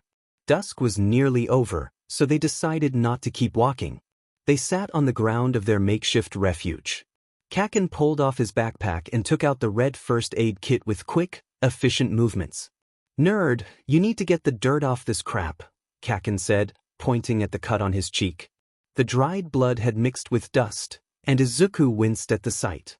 Kaken hadn't complained about pain even once, but Izuku suspected his back must hurt somewhere. On top of that, he looked tired, very tired. "Okay, just tell me what to do." Izuku sat cross-legged in front of him, ready to follow instructions. Kaken grabbed a small bottle of saline and tore open one of many gauze packets. He set the gauze and saline beside him, then took out a small bottle of hand sanitizer and held it out. "Here," he ordered, jerking his chin toward Izuku's palms. Izuku obeyed, holding out his hands. Kaken squeezed the bottle, letting a generous amount fall over them. The sting of alcohol hit Izuku's nose immediately. "You just have to pour the saline over the wound so the pressure washes the dirt off," Kaken explained while Izuku rubbed in the sanitizer. "Then use the gauze to dry around it with gentle taps." "That's it." "Got it." Izuku picked up the saline, snapped off the plastic tip and leaned closer. The light was fading fast, so he had to squint and move in. "Here I go." "Tilt your head a bit, Kaken." "Don't tell me what to do, nerd," Kaken grumbled, but he obeyed instantly. He relaxed his shoulders and tipped his head back, exposing his cheek. He closed his eyes. "Squeeze the bottle hard so it pushes everything out." Izuku smiled. It was always strangely fascinating to see Kaken like this, calm, unguarded, compliant. It didn't happen often. Carefully, he cupped Kaken's jaw. He brought the plastic nozzle close to the wound and pressed. The stream of saline hit the cut. The clear liquid washed away the dried blood clinging to the edges, dragging the dirt with it. Izuku watched, entranced, as the fluid slid from Kaken's cheek, tracing along his jawline in a thin, shining trail down his neck. The droplets disappeared past the collar of his shirt, into the fabric. Kaken tensed at the sensation. Izuku swallowed, suddenly nervous. "All done? Did the dirt come out?" Kaken asked, eyes still closed. "I think so," Izuku whispered. He grabbed the gauze and gently began to dry the skin around the wound. He dabbed softly, taking the chance to wipe away the remaining specks of dirt on Kaken's face. Then, without really thinking about it, he let his hand drift down, brushing away the moisture on his neck before it could soak further into the blonde's shirt. Kaken opened his eyes, and Izuku pulled his hand back, setting everything aside. "Do you think it'll get infected, Kaken?" "I doubt it, dirt. Or at least I hope not." The ash blonde pulled out his phone, made a frustrated face, then shoved it back into his pocket, apparently still no signal. "Anyway, show me your calf. Let me clean that. It looked like you scraped it earlier." "Yeah? Okay, Kaken. But it's really nothing. It barely hurts." Izuku tucked his knees to his chest, planting both feet on the ground. He lifted the hem of his pants, revealing the small patch of irritated skin. "It's nothing, yeah, but we're cleaning it anyway," the blonde declared. Izuku watched with unnecessary attention as Kaken rubbed hand sanitizer between his palms. Then he tore open another piece of gauze and leaned closer. "Stretch your legs out," Kaken ordered. "Lay them flat or you'll soak your precious socks. Not that you care, you packed extra, after all." Izuku obeyed with no argument, though he shot him a suspicious look at the clear teasing in his tone. Kaken bent over him and poured the saline directly onto the scrape.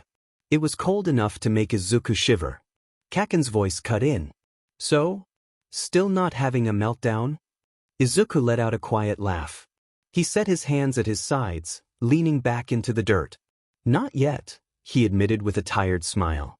"Maybe tomorrow." Kaken rolled his eyes and began drying his skin with gentle, quick dabs. "Wouldn't surprise me, nerd. Okay, let's finish this, eat something and knock out." That's when Izuku realized Kaken's other hand was resting on his knee. His fingers traced small circles over the fabric, slow, absent-minded, tender.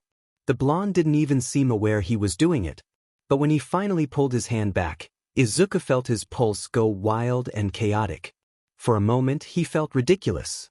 When they were kids, Kaken used to blow on the scrapes on his knees after he fell off his bike, or rub his stomach when he complained of cramps after eating too fast. And not just when they were kids, Kaken had always taken care of him in his own complicated way. They'd always kept close. So why was this suddenly driving him insane? Did Kaken touch everyone like this when he cleaned their wounds? He didn't love that thought. When they were done, the blonde tried to start a few conversations, but Izuku just wasn't in the mood. Kaken, who could tell immediately when Izuku's energy dropped, went quiet while they ate and while they set up the tent.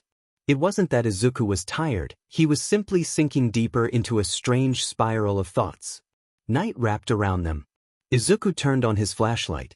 Kaken opened the sleeping bag and threw it into the tent. They pushed their things into a corner since the sleeping bag took up almost the whole space. So?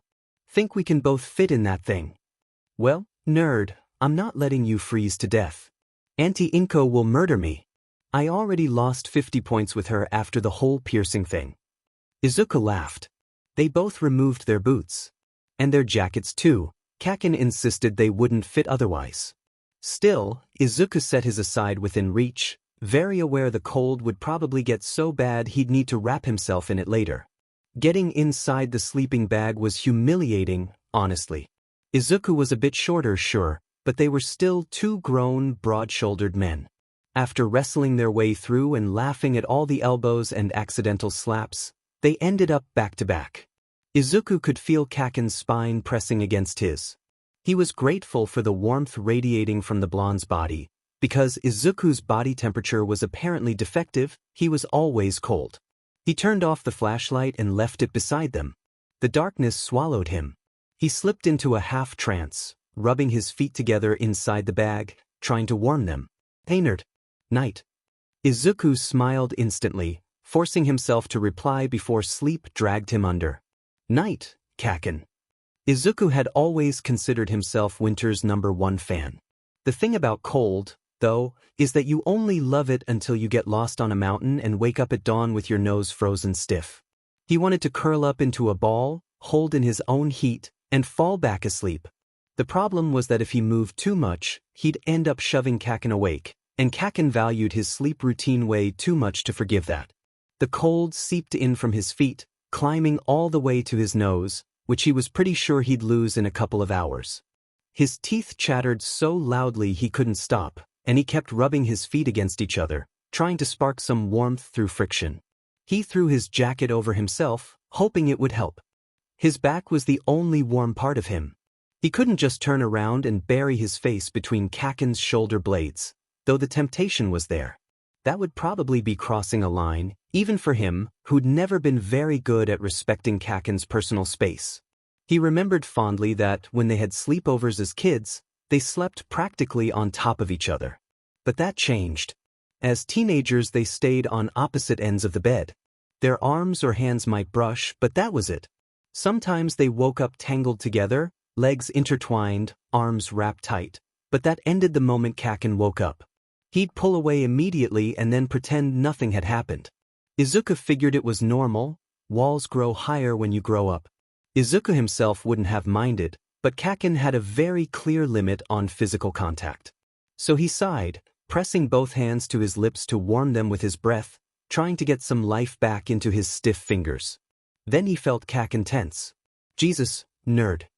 Kaken's voice was low, heavy with sleep. He had one job, don't wake Kaken. And he'd failed spectacularly. Amen.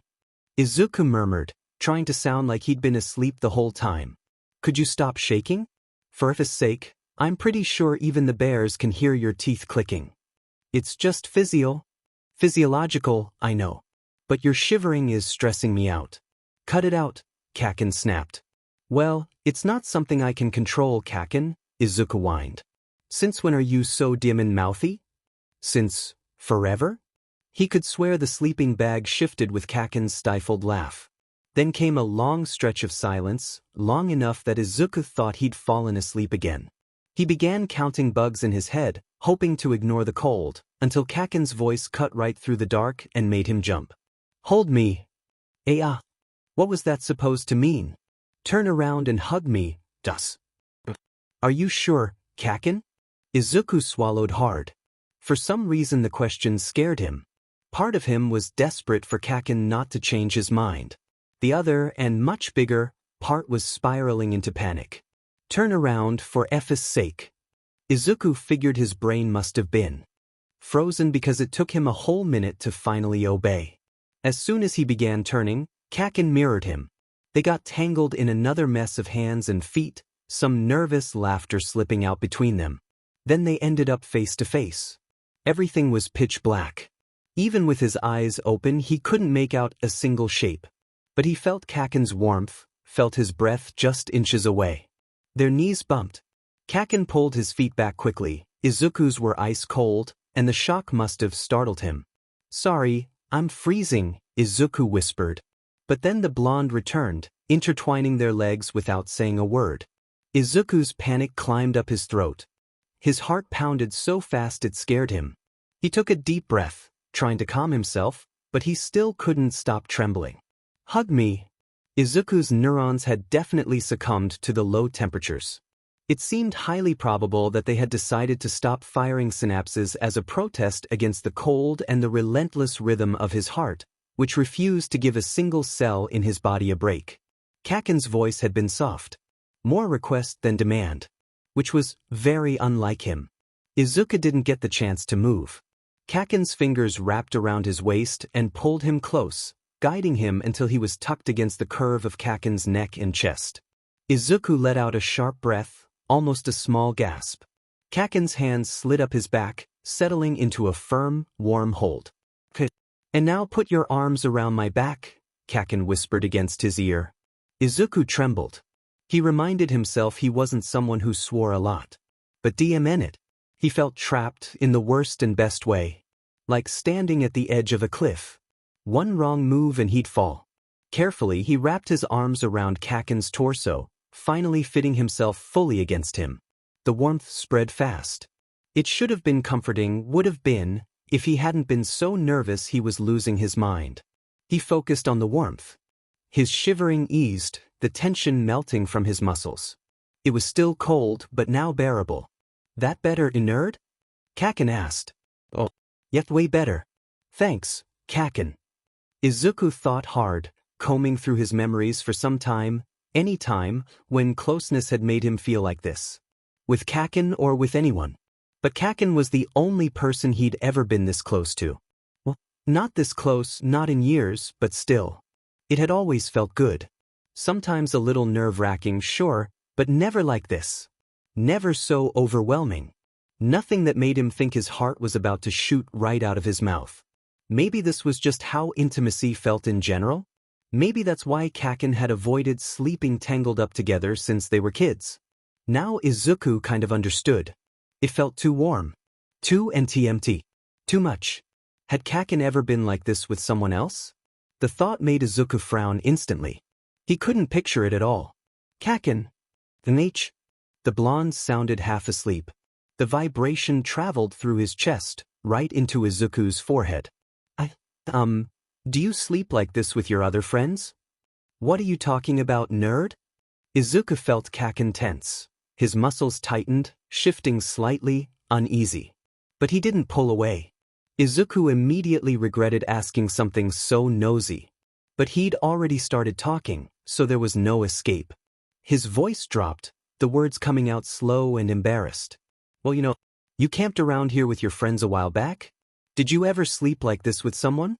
I mean, with Kirishima, with Ashido, with Monoma, with anyone. I mean sharing a sleeping bag, you know?" Kaken lifted his head, and Izuku did the same. He couldn't see anything in the darkness, but he was sure their faces were close, too close. He instantly missed the warmth of being tucked against the blonde's chest. What kind of shitty question is that? He didn't sound angry. If anything, his voice was soft, kept low because of how close their bodies were. "It's just curiosity, it's fine if you don't want to answer." "No, nerd." "Huh. Of course I don't share my sleeping bag with anyone." "Oh." Izuku felt weirdly satisfied with that answer. Actually, it almost made him happy. He held back a smile and leaned against Kaken's chest again, burying his face there. He felt strange, so strange. A flutter in his stomach. He became painfully aware of Kaken's fingers drawing delicate circles on his back. I can't stand people getting in my personal space. I don't like being touched. Obviously, I wouldn't share my sleeping bag, not even with my whole squad of assholes. Kaken was ranting about physical contact, yet his hands slipped lower, fingers brushing Izuku's waist before resting there. For a moment he wanted to point it out. To say, "But you are touching me." He didn't. That would only snap Kaken out of it, and Izuku was too cold to risk losing that warmth. Silence settled between them. A comfortable one. Their breathing synced, and Izuku's heartbeat gradually slowed. Hey Kaken! Are you ever gonna sleep, nerd? I just want to tell you something. If it's something about bugs, animals, or plants, I swear I'll make you sleep outside the tent. Izuku let out a tiny, breathy laugh. He felt Kaken's body tense. I don't really like Monoma, you know? It was a brutally honest confession, one Izuku was definitely going to regret later. Maybe it was the sleepiness, or how surreal it felt to be lost in the woods and sleeping tangled up with his best friend, whom he was extremely possessive of. Whatever it was, the truth slipped out. Kaken's laugh was short and sarcastic. Of course you don't, nerd. Totally hadn't noticed. It's not like you look 2 seconds away from throwing him off a cliff or feeding him some poisonous mushroom. Heat rushed to Izuku's cheeks so fast he forgot about the cold. I obviously don't want to feed him poisonous mushrooms. Sure, dude. Now tell me why you don't like him. Izuku thought carefully. It was hard, mostly because the guy annoyed him the moment he saw his face. But he wasn't going to say that to Kaken. Well, don't laugh. It's just, I'm your best friend, and I feel like he wants to steal that spot. And he thinks he understands you, but he doesn't. And he's always hugging you, which is kinda weird. You don't like being touched, and he does it all the time. Kaken listened closely, not laughing this time. He took his time before answering. Then he let out a long breath and slid a hand into Izuku's hair, ruffling it gently. He immediately returned it to Izuku's back, this time with a looser grip. You're an idiot. And a possessive little sheet. You know I can have more friends, right? Izuku rolled his eyes in the darkness, but before he could answer, Kaken continued, voice calm. But yeah, you're the one who knows me best. And you're... Hell, I'm not saying that. You know what you are. Kaken, it's not that hard to say I'm your best friend. The blonde let out a quiet, tired laugh. Izuku felt his chest rise and fall steadily, heard the quick and precise rhythm of his heartbeat. Yeah, that's what you are. Now go to sleep, nerd.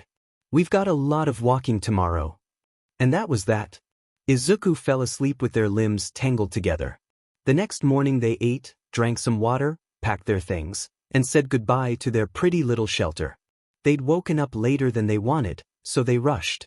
The calm from the previous day was starting to fade, there were no signs of human life anywhere, no matter how loudly Izuku yelled for help. Well, there was life, but Kaken was already sick of plants and bugs. Izuku was dying to take a shower. He'd been complaining for an hour straight about the sweat sticking to his skin, his own body odor and Kaken's. Kaken, my skin itches. We really need to find water, he complained again, scratching his side carefully as they walked. I must have dirt on my back, on my feet, in my hair. Yeah, I heard you. I've been hearing your demon whining all morning. Less complaining, more searching, nerd. Trust me, you won't want to sleep next to me if I don't get water today. Kaken turned to him with an amused grin. Well, guess you'll be sleeping with the bears then. Kaken, you were the one scared of bears. Teeth, keep walking, nerd. The blonde sped up, Izuku close behind. I'm not scared of bears. Yes, you are. Yesterday your face was pure terror. Look at me, I'm the great Kaken and I'm scared of bears. Izuku walked backwards to face him, imitating his voice in a deeper tone. First of all, that's not what I sound like. Second, I deeply regret not letting you freeze to death last night. Third, stop walking like that or you're gonna trip and I swear I won't save your butt again. Izuku pouted, slowing down as the memory of yesterday's incident returned. He walked normally beside the ash blonde. That is what your voice sounds like, he whispered. Deku. I didn't say anything. No, Deku. Huh. Kaken stopped. You hear that? It was the whispering rush of water hitting rocks. They looked at each other, unable to hold back their smiles. They ran toward the sound. The rushing noise led them to a small waterfall, barely 5 meters tall, feeding into a natural pool surrounded by plants and rock. Izuku still had some battery, so he immediately snapped some photos, since Kaken surely wouldn't. That means the lookout should be closer. We just have to keep going up, the blonde said. And that we can get in the water. You need it. You stink. Izuku gave him an offended look. Well, It's nothing compared to your smell, trust me. He stuck his tongue out at him. Kakin narrowed his eyes. Blah blah blah. Last one to jump owes the other a gift when we get back, he declared, already dropping his backpack and stripping. Izuku laughed and followed. He was pulling off his shirt when he caught Kakin taking off his underwear. The blonde headed toward a higher rock, giving Izuku a perfect view of his back. His side was slightly bruised from yesterday's fall, just a small patch. His shoulders were broad, muscles tight as he moved. Izuku looked away quickly, his face heating so much it reached his ears. Kakin's splash echoed, water exploding upward. Izuku hadn't even taken off his pants when Kakin resurfaced, pushing wet blonde hair back. "What are you still doing up there, nerd?" he yelled. "A dash. Isn't it kinda weird to swim naked?" Kakin raised a brow and swam toward him, gripping the edge where Izuku stood. "There's no one here, nerd. You wanna swim in your underwear? It won't dry fast and we still have to hike later." "You're right, but..." "Nerd, don't start." "What, have you never seen AD before?" "Obviously I have. I have AD dash." "You have AD dash dot?" Kakin lifted a brow even higher. "Well, wrong choice of words." "Come on, I'm not gonna stare if that's what you're worried about." Izuku glanced at him. Sunlight hit the left side of Kakin's face, highlighting his cheeks with a faint pink, making him look shy, even though Kakin was anything but shy. "I never said I was worried, Kakin." Izuku unzipped his pants, looking amused and more confident now. "But fine, I'm coming. I don't want to hike in wet underwear." "Of course you don't, nerd." So he stripped, and once ready, he ran and jumped from the same spot Kakin had used. When he resurfaced, wet curls stuck to his forehead. He pushed the water from his eyes. Kakin was a few meters away, swimming toward him. "Race you, Deku." And Kakin immediately took off. "Hey, no fair." 15 minutes later, the score was tied 3, though Kakin insisted it was 4-2 in his favor. The blonde found a smaller pool on the side and sat in it, water up to his waist. Izuku kept swimming at a distance. Kakin leaned back on his hands, eyes closed, sunlight falling perfectly across his features. Izuku couldn't stop staring. Kakin looked so relaxed it stole the breath right out of him. Wet hair clung to his forehead, and droplets slid from his jaw down his torso, making his pale skin shimmer. "So you are allowed to stare?" Izuku jolted in place. He looked up and met Kakin's eyes. "I wasn't staring." Kakin dove back into the water, swimming toward him. When he got close enough, he splashed water straight at his face. Izuku covered himself with both arms, then immediately splashed him back, pushing water right into Kakin's face. "So this is war, Kakin?" "It's always been war, nerd." And so they splashed, shoved, dunked, and waged an all-out water battle until they got tired and sat in a shallow corner where the water reached their chests. "So it's a tie then?" "Shut up, that. I won." Izuku nudged him lightly. Then they stayed quiet for a long moment, catching their breath. "Hey, Kakin." "H? Why did you leave?" Kakin looked at him. Something strange flickered in those intense red irises. Then he looked away, closing his eyes as he tilted his face into the wind. "Leave where?" "You know what I'm talking about." "Not really." "It was in high school," Izuku continued, staring at his hands floating in the water. Kakin obviously knew what he meant. He was just avoiding it like always. "For almost a year. You stopped talking to me. You stopped coming over. You made new friends and avoided me in the hallways. And then you came back like nothing happened. We never talked about it." "You always ask that, nerd." "Because you never answer." "And why do you need to know?" The blonde stretched his neck side to side, releasing tension. "Because it was really weird not having you with me all that time." He tapped softly on the water, making it splash as he toyed with it. When he looked up again, Kakin had his eyes fixed on him. Sharp, intense. The sun had dried the last traces of water off his face, though his hair was still damp. The blonde looked like he'd been thinking for a long time before he finally decided to answer. "I don't know. I guess I ran." His words only made Izuku more curious. He didn't hold back, he'd never gotten this far with the topic. "Why would you do that?" "Because we got too close and it felt weird." Why would that be weird? Christ, nerd. Give me a DMN break. Izuku smiled, rubbing the back of his neck in that nervous habit of his. Okay, sorry. Too many questions. That's typical of you. What is? Not shutting your mouth and asking 50 things per minute. Izuku didn't answer, but nodded in his direction with a smile, trying to give him space while waiting for his answer. Kaken took his time, but continued speaking. Look, you know my house isn't exactly touchy-feely, nerd. The old hag shows love in other ways. No hugs or any of that crap. For a long time you were my only friend. It sounded like that word physically hurt him, which was very Kaken. At least until we started college. We got really close, and you're the total opposite of what I'm used to. You were like an annoying mosquito buzzing around. Hey, Izuku protested weakly. It's not an insult, nerd.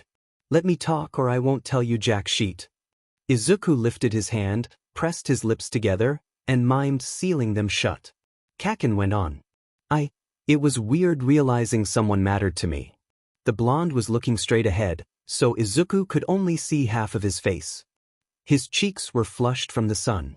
He swallowed, making his Adam's apple bob in his neck before continuing. I've never been great at dealing with that kind of crap, so I ran, he declared, shrugging. That's it. End of story. Izuku believed each and every one of those words.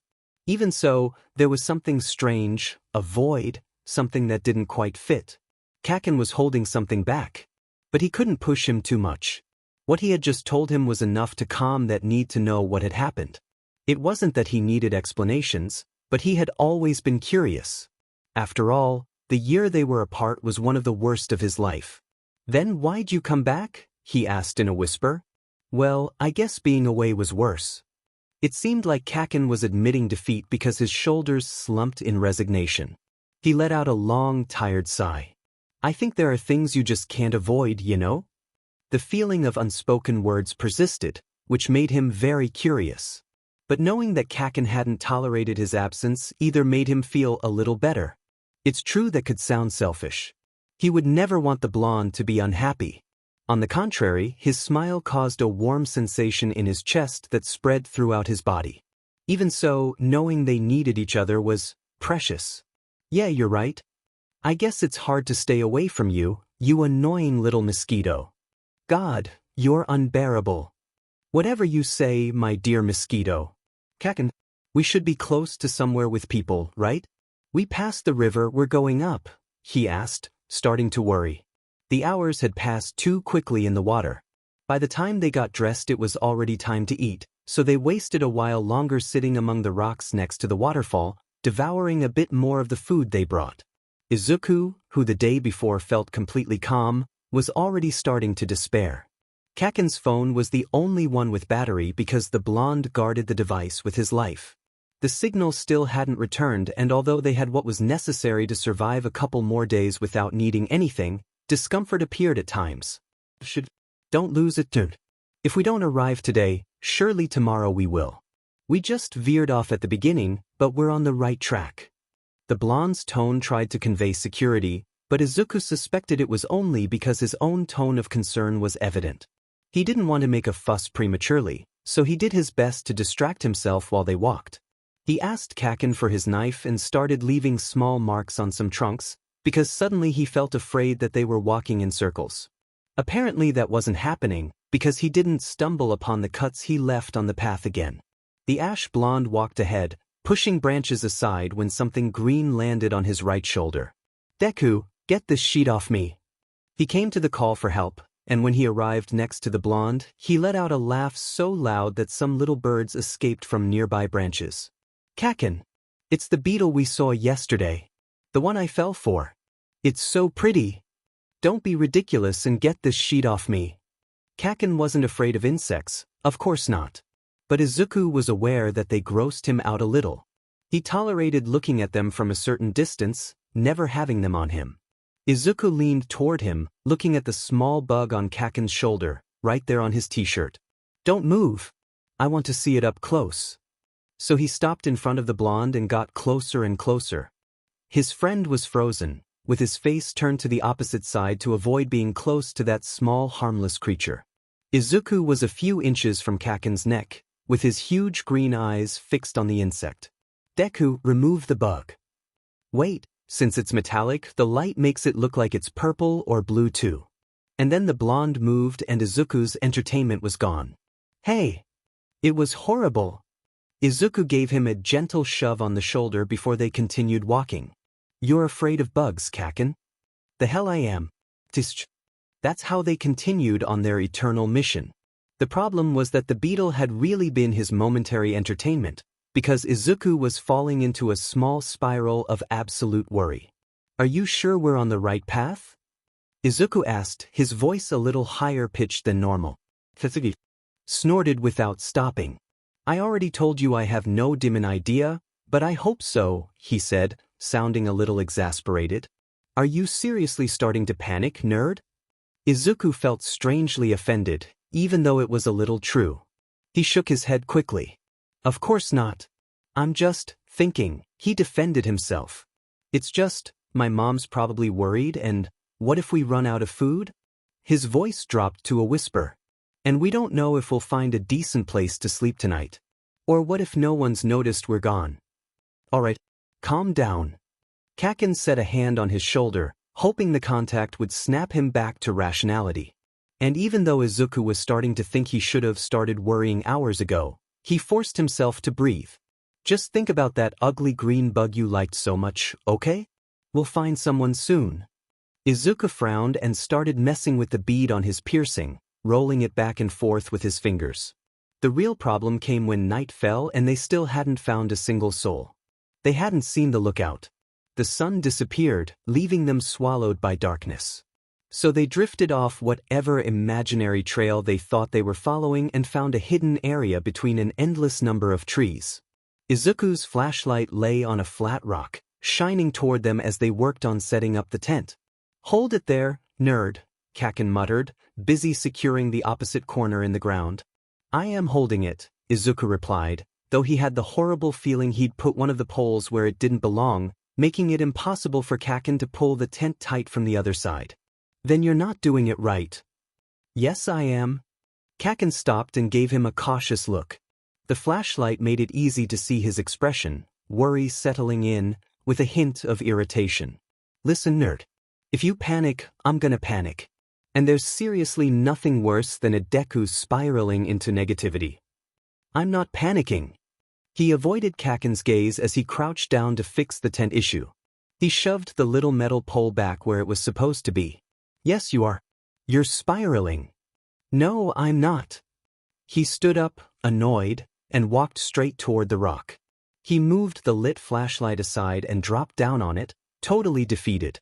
I knew your dim and calmness was too weird. What are we gonna do if no one finds us tomorrow? My mom must be losing her mind, Kaken. The blonde sat down next to him. He braced both hands behind him against the rock and leaned back, like he was still sunbathing at the waterfall. Then he looked at Izuku and rolled his eyes. Calm down. They're looking for us. No, they're not. I think I messed up and forgot to tell my mom I'd only be gone for one day, so maybe no one's even looking. Which means our awful sense of direction is the only thing that can save us. And we're doing a horrible job. Kaken, what are we gonna do? Talking wasn't helping. Izuku's heartbeat kept picking up, and he felt close to crying.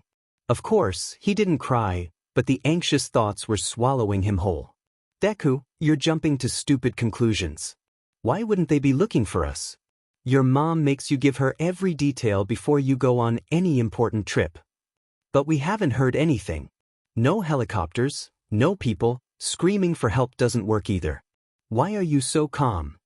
His voice started rising without him noticing. He clenched his fists at his sides and turned to Kaken. No one's looking for us. Nerd, shut up. I'm telling you that's not it. The old hag knows we're here too. And what if we die out here? What if we run out of food? Okay, now you're going nuts. Listen to yourself. I'm 21, Kaken. I can't die this young. And you're not gonna die. Kaken's voice was calm and steady, which only irritated Izuku more. He couldn't slow his breathing and his best friend wasn't helping at all. Do you know the average life expectancy in Japan? Over 80, Kaken. And I'm gonna die at 21. For F's sake, you're not gonna die. Izuku held up a hand and started lifting one finger at a time, counting as he spoke.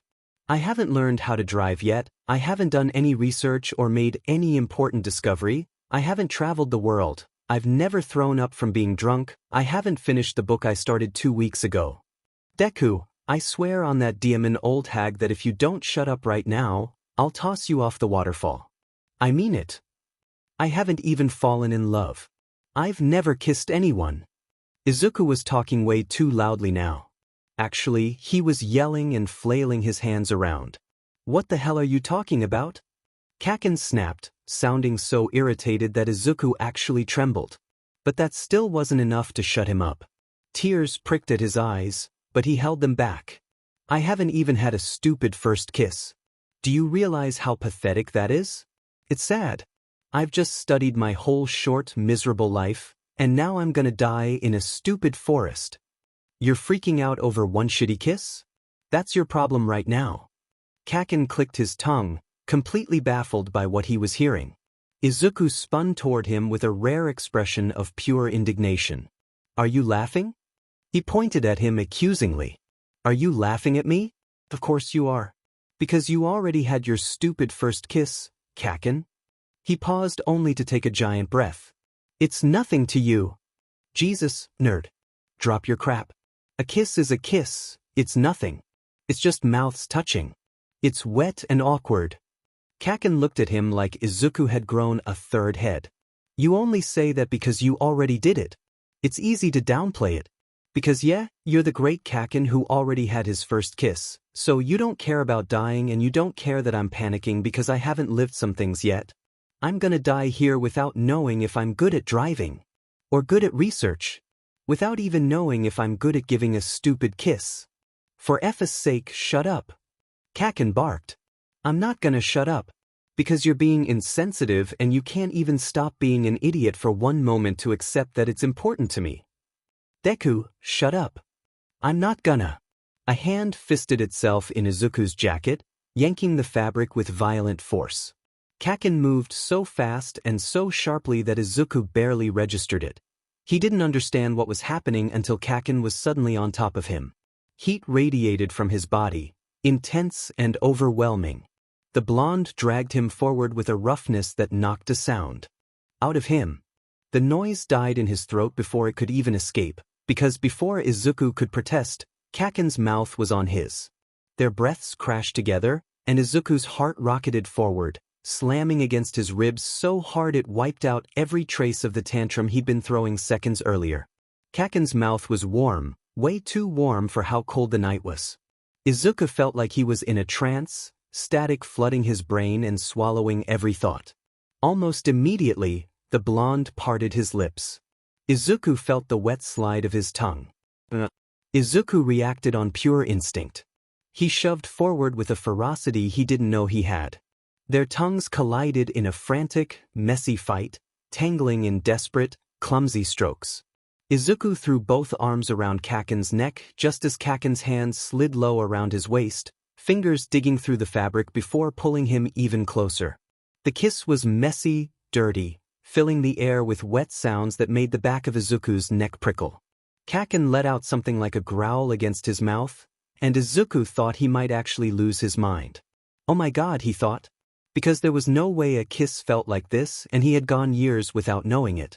Then Kaken tore himself away with the same violence he'd used to grab him in the first place.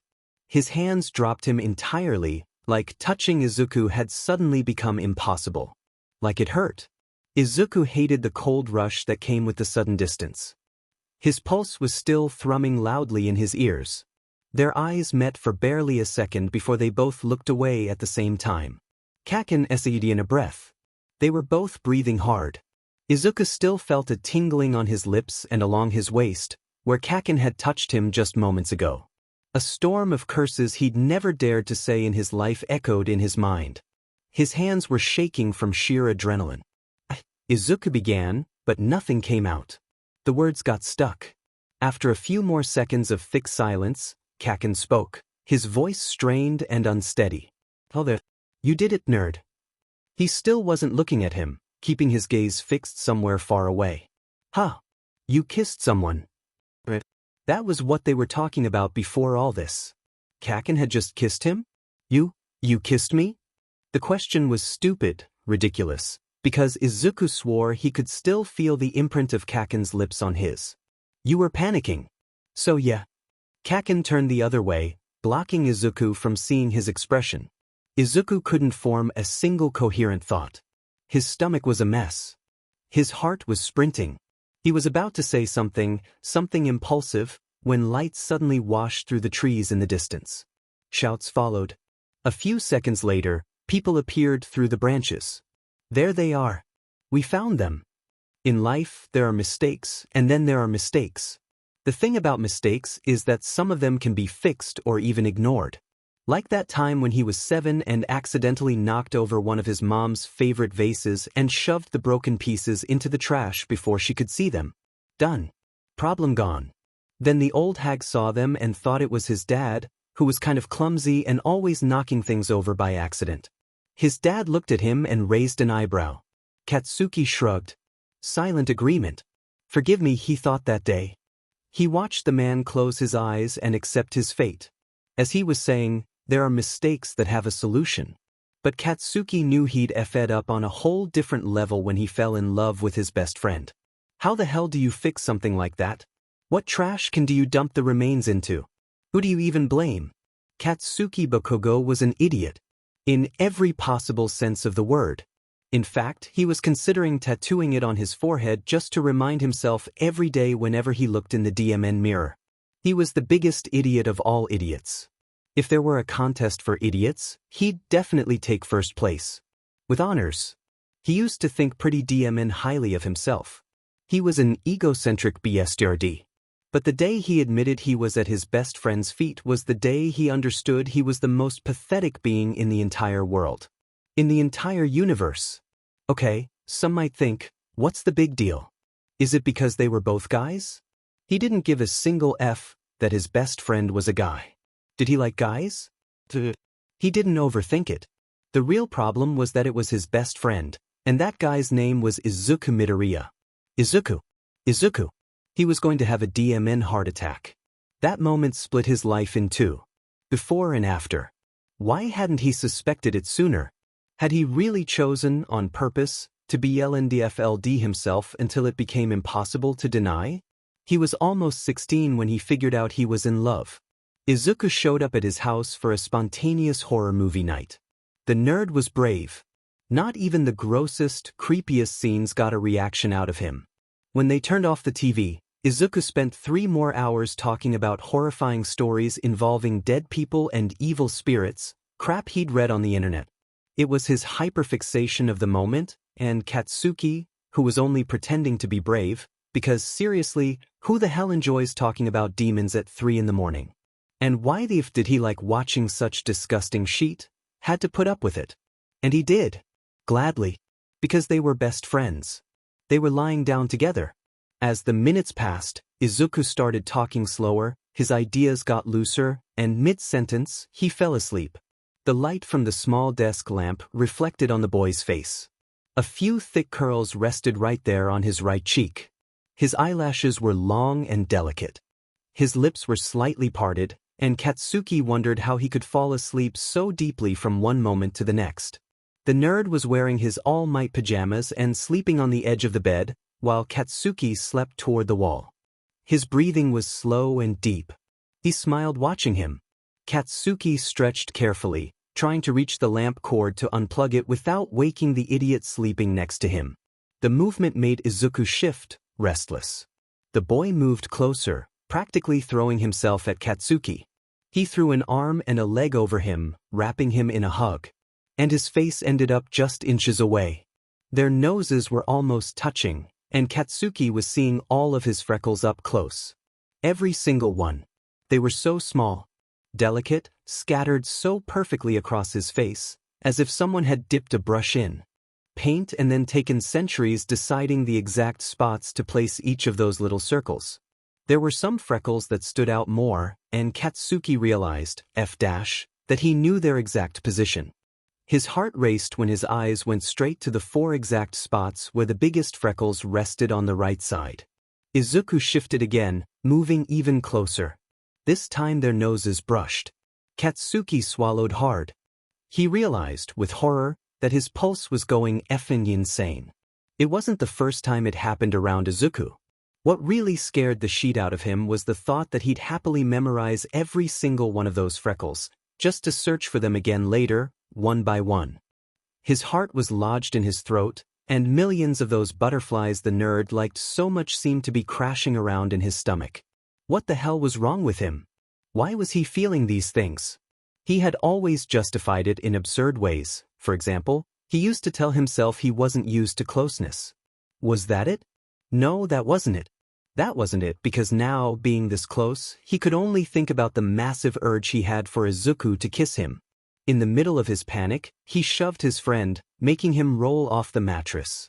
Izuku hit the floor with a dull thud. Oh, ouch? His voice was soft, tired, still heavy with sleep. Katsuki's chest hurt. It was hard to breathe. Izuku lifted his head, confused, and squinted as the light hit his eyes directly. Kaken. What was that for? He got up clumsily, clearly half asleep. He rubbed his elbow with one hand, making small, uncoordinated circles. His curls were a mess, sticking out in every direction. He yawned, and Katsuki could see the left side of his face had pillow marks. He looked adorable. I think I pushed you while I was sleeping. The words came out weak. He felt his own pulse buzzing in his ears. Izuku tilted his head to the side, yawning again. He looked at him somewhat confused, and a rebellious curl fell over his forehead. Echa? I see, he murmured, voice low and exhausted. He walked toward the lamp, dragging his feet as if he couldn't handle the weight of his own body, and turned off the light with a slow movement. Let's go to sleep. I'm tired. He lay back down next to him without a second thought. For Izuku, closeness was natural. He flopped onto his stomach instantly. His hair was a chaotic, soft mess of curls. His breathing deepened little by little. Just like that, he was asleep. Luckily, he didn't notice the red creeping across Katsuki's face as he fell straight into the abyss. It was stupid. So Katsuki started thinking maybe those cliché, gross romance movies were right about one thing. Love is in the small things, in everyday things, like sleeping next to your best friend every night.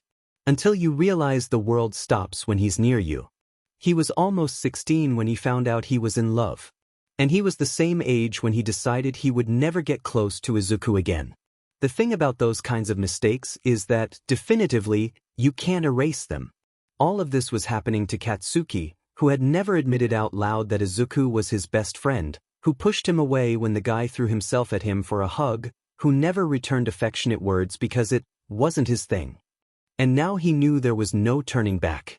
He was emotionally constipated, and yet Izuku had managed to dig himself so deep into his thoughts and his chest that Katsuki was spiraling into madness. How the hell was he going to handle it? This couldn't be happening. And he was a complete son of a bitch, because in his desperate attempt to deny it, he gave him the silent treatment. And months went by on autopilot. Katsuki never cried, but he did a couple of times. It felt like someone had stolen a piece of his life. And it was confusing. Because going from feeling absolutely nothing to feeling like you couldn't breathe just from being near someone was. And it was Izuku. They'd known each other their whole lives. They had family get-togethers, DMN it. How could he ruin things like this? So he couldn't. He spent a year faking headaches or stomachaches every time the old hag went to lunch with Izuku's mom. If he saw the guy in a hallway, he'd turn around and take the long way. If he approached him, he'd say he was busy and ran. He ran like a DMN coward. And it was the worst decision of his life. He remembered exactly the day he decided to give up. He knocked on the Midoriya's door with a cold sense of panic crawling through every inch of his body. He thought Izuku would scream, tell him to go to hell, slam the door in his DMN face, and tell him he hated him. But Izuku wasn't like that. He opened the door and stood static, staring at him. Katsuki wasn't able to say anything, but his heart twisted when he saw those huge green eyes filling with tears. He threw himself at Katsuki and cried. He sobbed into his shoulder, and Katsuki had no escape. But did he really want to escape? He hugged him back, holding Izuku, who whimpered against his t-shirt and soaked it with snot and tears. The boy's body shook with every new sob, and he clung to him like his life depended on it. "You can't leave again." And that was enough for Katsuki to realize that if Izuku asked, he would eat dirt just to make him happy. But the guy could never know that. He couldn't risk breaking what they had. He couldn't risk losing him. He knew what life without Izuku meant, and it was so FNG miserable that he preferred being near him without having him than to spend day after day missing his presence. So, given the new circumstances, he had to set rules for himself. Because the only way to survive being in love with his best friend was to stick to strict regulations. The initial and most important one was to sleep at a safe distance, each on their own edge of the bed.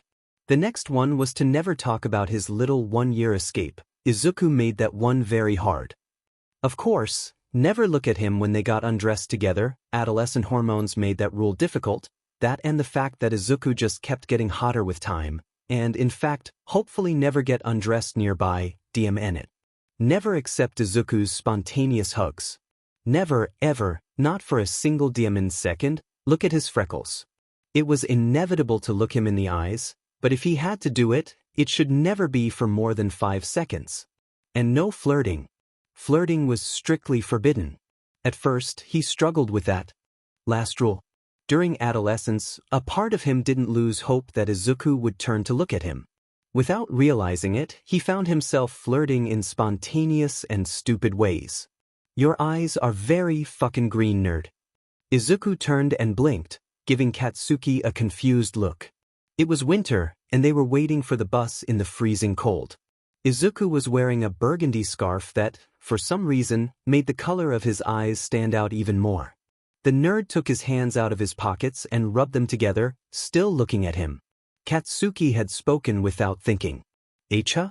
Why do you say that?" he asked, letting out a friendly little laugh at the same time. No, he hadn't realized a thing. He felt his heart beating way too fast against his ribs. Izuku tilted his head to the side in a curious gesture, and Katsuki had to look away. "Because they're very green," he said finally, shrugging and forcing himself to look back at him, trying to put on an annoyed face. Izuku frowned slightly.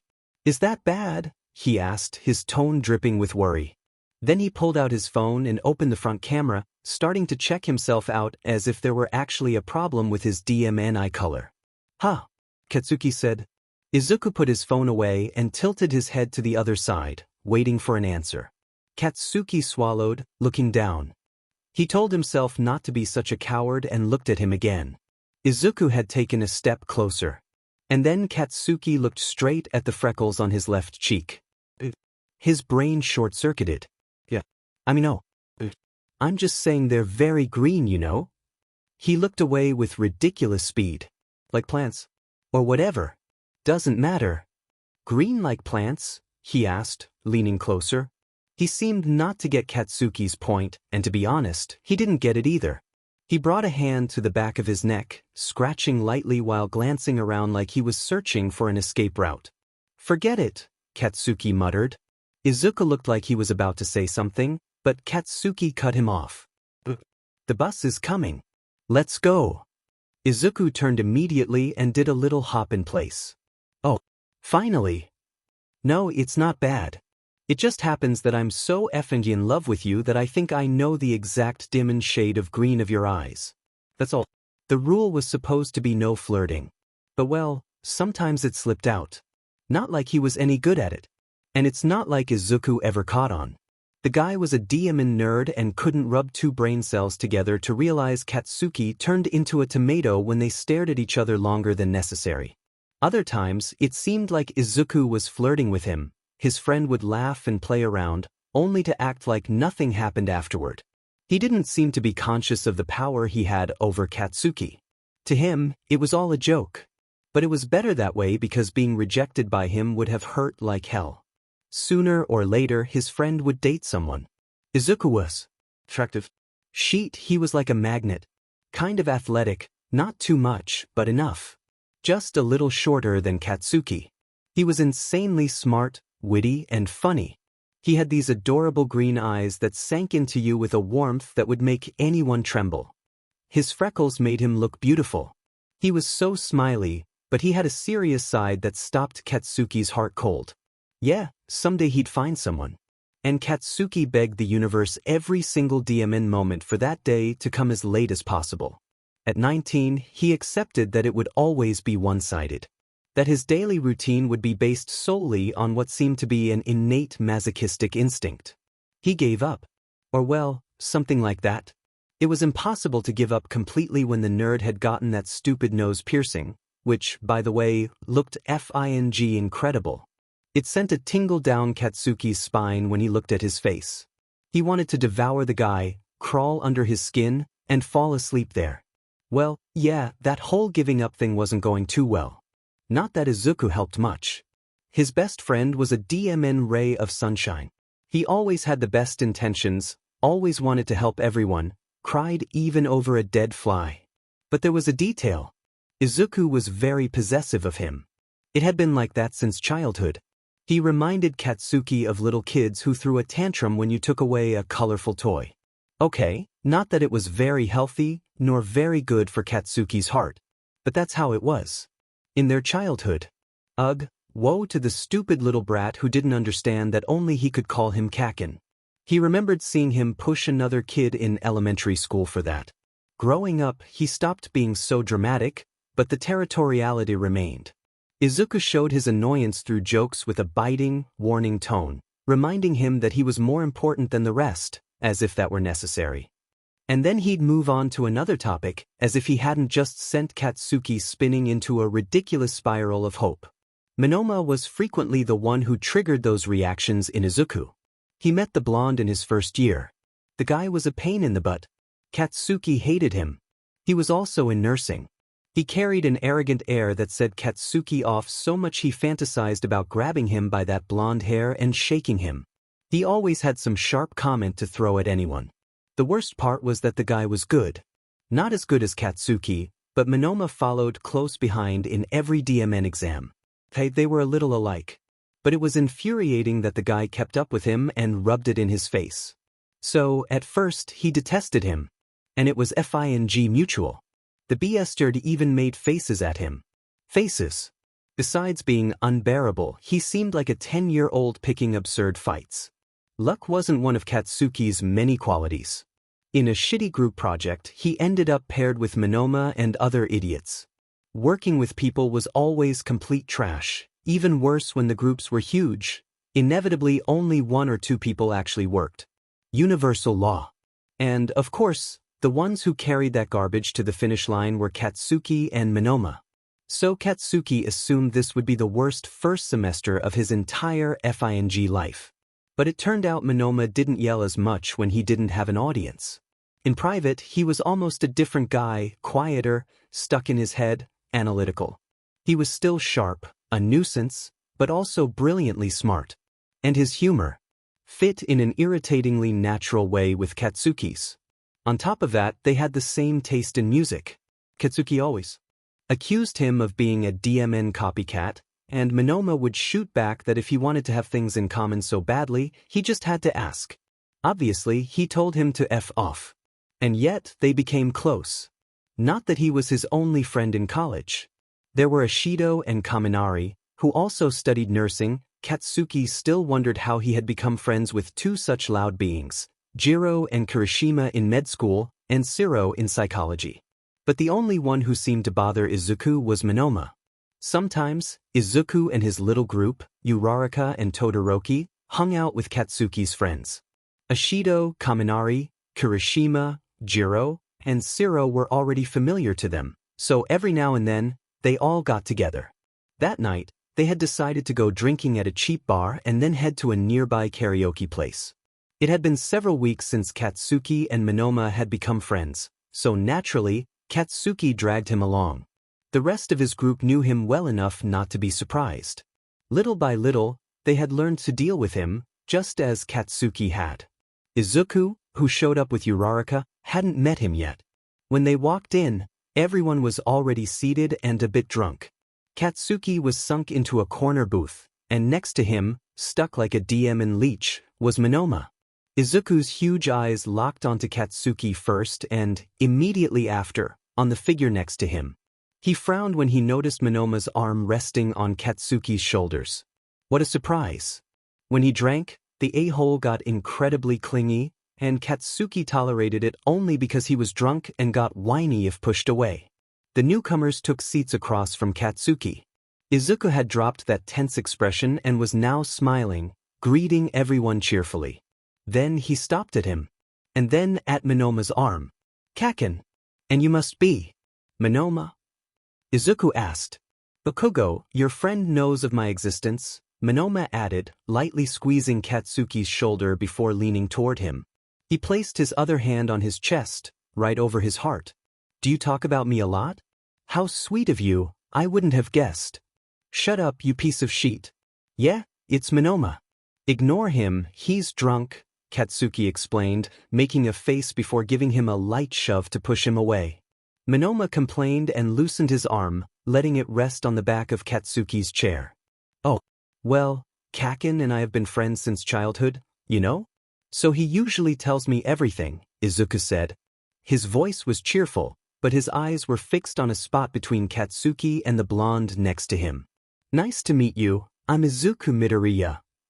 Izuku's fingers tapped precise little beats on a corner of the table. "Midoriya. So it's you." Katsuki kicked Monoma under the table. "I think I have heard a little about you." Izuku raised an eyebrow. Then he smiled again very tensely and turned to chat with the rest. The rest of the night, Izuku was polite to Monoma. He smiled, nodded. But every now and then, he shot those quick glances that made all the hair on Katsuki's body stand on end. He looked as if he were analyzing something, for a couple of seconds, before going back to laughing. Hours passed, and the karaoke idea was scrapped because everyone was having too much fun drinking and listening to Kirishima and Jiro's hospital anecdotes. When Monoma got up to go to the bathroom, Izuku seized the opportunity. He walked around the table with slightly uncoordinated steps.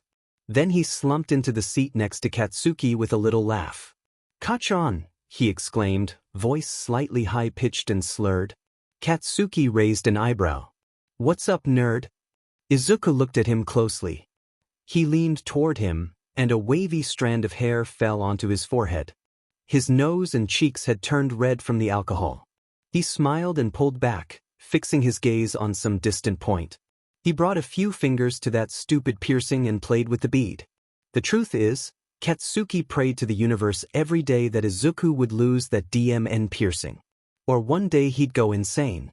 "I'm glad to meet your friends," he whispered, and his smile turned somewhat strange. Katsuki narrowed his eyes and tilted his head. "Really? Wouldn't have guessed, nerd." "Why not?" Izuku asked. "I don't know," Katsuki muttered, holding back a laugh. "Guess I'm a little crazy." Izuku let out a soft giggle. "You are Kaken." There was a silence where Izuku looked at him. Then he shrugged. "Wanna go? Walk me to my apartment? I'm kinda tired." Katsuki frowned. "It's still early." Izuku opened his mouth to answer but saw something in the distance. A crease formed between his brows.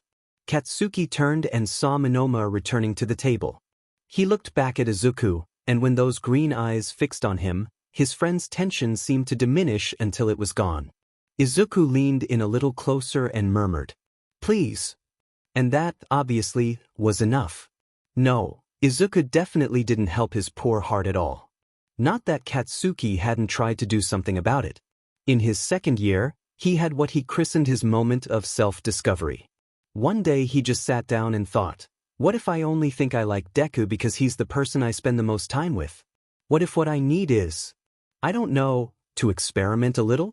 So he went to a stupid party and ended up making out with a girl, Cammy, from psychology. And actually, it was his first kiss, so he couldn't expect it to be good either. Clumsy, a little weird, but decent all things considered. They danced for a while afterward. She was nice, funny even, but talking to her felt exactly the same as talking to a female friend. And she didn't seem very interested either, To be honest, it didn't work. A week later, he was having lunch with his squad of idiots, and with Izuku, when it happened. "Bakugo, remember Kami? The girl you kissed at the party last week?" Shiro blurted out. Katsuki's chopsticks hovered in the air, halfway to his mouth. He looked up, one eyebrow raised. "Yeah. And?" He finally brought the noodles to his mouth, chewing slowly. Why would they bring up that sheet topic? He hadn't thought about it since the day it happened. It was a humiliating attempt to try to feel something else. He glanced sideways at Izuku, who was across from him with his head slightly tilted, following the conversation without understanding much. Obviously, Katsuki hadn't told him his brilliant plan to get over him once and for all. His friend had a slight frown. "She came out yesterday," Shiro added. "She posted it on Instagram. She's a lesbian." Ashido almost spat out her drink. Our Bakugo's kisses are like a homosexualizer." "What the f, are you saying, raccoon eyes?" Katsuki growled. "You're like a fairy, but instead of granting wishes, you turn people gay." "Something like the fairy of gays," Ashido explained. Kaminari, who was at the corner of the table, was choking on his own laughter. Katsuki didn't find the situation funny at all.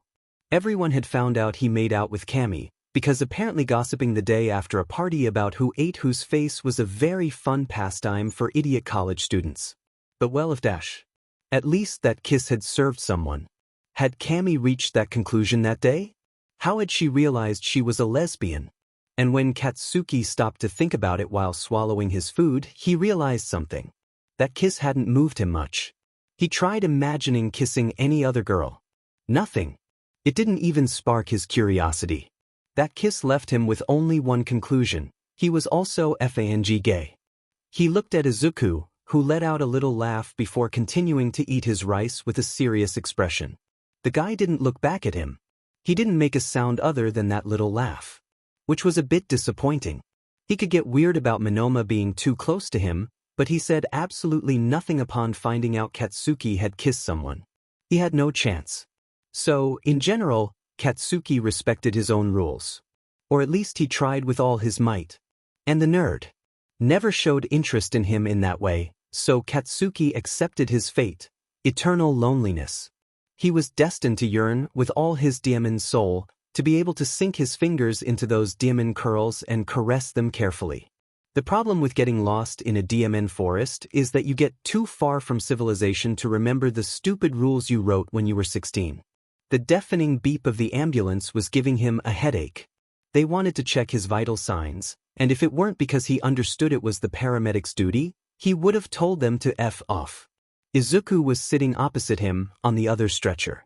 His face and nose were red, looking away while they took his blood pressure and clipped the pulse oximeter onto his finger. Deku seemed fascinated by every corner of the ambulance. His right foot tapped against the floor in a rapid rhythm, and his fingers drummed on his own thighs. "You have tachycardia," the paramedic announced, reading the screen. Izuku jumped. He turned toward her. "H-huh." His fingers clenched tight against his pants. Then he brought a hand to his nose, ready to fiddle with the piercing again. "Maybe the kid is dehydrated," another paramedic suggested. Izuku opened his mouth to say something but stopped before he could. His foot went faster, and then he diverted his gaze toward Katsuki. His diamond green eyes opened a little wider. He blinked once, and immediately looked away toward a corner. What could be so interesting about the ambulance's structure? "I don't think so. We had water, we weren't even there for 2 days." "This is stupid, we're fine," Katsuki explained. He saw Izuku startle in his seat again. "It's protocol. We have to take you to the nearest hospital." Katsuki would have liked to ask something to make sure Izuku was okay, because he seemed lost in himself. But he was in a fang trance he couldn't snap out of, too busy avoiding his own collapse. The only thing available in his brain was the very clear memory of Izuku grabbing him by the neck. The warmth of his mouth and his tongue rubbing against Katsuki's. The way he pushed against him. How easy it had been to slide his fingers around his waist. How needy he actually was to do it again. He had kissed Izuku. Sheet. He felt like he had 2 functioning brain cells, and both were running from side to side screaming that he had kissed Izuku. He swallowed. They adjusted the blood pressure cuff on his arm, put on the oximeter. He had kissed Izuku. He'd spent years yearning for that, and ended up doing it to avoid the nerd having a DMN nervous breakdown. Or maybe he saw the opportunity and didn't waste it. Fing hell. His head was spinning. It was nothing like that time he kissed Cammy. Nothing. He wanted to scream. His mouth still burned, his heart was going to explode, and his adrenaline was through the roof. He wanted to kiss the stupid nerd hundreds of times, until his taste was impregnated on him. Why had he done that? What the F was wrong with his head? You have tachycardia too. Katsuki looked at the paramedic with a bewildered expression. Then he turned to Izuku. His friend had his eyes fixed on him but turned away as soon as they made eye contact. Well, maybe we are a little dehydrated, Katsuki explained, not very convinced by his own words. He had kissed Izuku. Maybe the forest had replaced his neurons with rocks. How was he going to explain that? Well, not that he needed to. Izuku was worried about dying there without having lived some absurd experiences before, and Katsuki had helped him with one of them. That's it. What was Izuku going to think of him? Was he going to hate him? He was giving his all to act normal. They asked them a few questions that Katsuki mostly answered. Izuku didn't look at him at all. They didn't have other signs of dehydration. They checked both of their small wounds but told them they'd look at them again at the hospital. Katsuki found all that very stupid, but there was something that worried him much more. And that was when they got off the ambulance and crossed the hospital doors, the two women were standing in the DMN reception. The old hag looking like she was going to kill him, and Auntie Inko with eyes full of tears. Crap, dude. We're dead. Izuku jumped at his side. Was he going to do that every DMN time Katsuki spoke to him? He was already on edge and that was starting to make it worse. Inko Midoriya crossed the distance as fast as she could, cheeks wet with tears that wouldn't stop falling. Instantly she had Izuku wrapped in her arms. The woman sobbed as if she hadn't seen her son in 3 years, and Katsuki watched the scene without any degree of surprise. The only thing that worried him was that he'd add something else to the list of things Auntie Inko will deduct points for. This might top the piercing thing. Izuku. I'm fine, I promise. Katsuki watched the scene and was surprised to notice Izuku wasn't crying. The previous panic seemed to be gone, and he just hugged his mother with affection while the woman spoke between sobs. What happened to you? How did you get lost on a marked trail? The woman asked in the middle of her weeping. I assure you this brat had something to do with it. The old hag was standing next to him, pointing at him with an accusatory finger and narrowed eyes. Her red eyes, identical to Katsuki's, showed that strange mix of affection and irritation. She walked toward him with a determined step and flicked him gently on the forehead with 2 fingers. Katsuki raised an eyebrow and grunted, making a motion to move away from the woman. Me? He asked with a grimace of disgust. It's not my fault the map was sheet. Oh, of course it's your fault, his mother snapped. You're the only brat who would think of leaving a marked trail. I have no doubt Izuku is too careful to do something like that. The old hag rested both hands on her hips while tapping one foot incessantly against the floor. Katsuki opened his mouth to protest, because the woman might be totally right, but he would never let her know that. He was interrupted by one of the paramedics, who had approached from behind. Excuse me, I know you're anxious to talk, but the on-call doctor has to check both of them. We need to evaluate the wounds and dehydration. You'll be able to see them very soon, the young man said, continuing to walk and gesturing for them to follow. Auntie Inko let out a few more sobs, and Izuku had to hug her again. Meanwhile, the old hag continued looking at him with those irritated eyes. So Katsuki gave her the same look. What? You better not have another wound besides the one I see on your face, Katsuki. Or I swear I'll kill you. Yeah. Whatever you say. Katsuki rolled his eyes, and the woman made a gesture to flick his forehead again but stopped and ended up patting his back in a warm gesture. Izuku walked ahead and Katsuki followed. They were guided through some hallways. He had his gaze fixed on Izuku's neck, who walked somewhat tense and fast, as if trying to get away from him. Katsuki felt the need to blend into the white walls. They entered a large room with 2 stretchers on each side. Wait here. I'll let the on-call doctor know you've arrived, the paramedic indicated before leaving them alone in the room. He sat on the edge of one of the stretchers.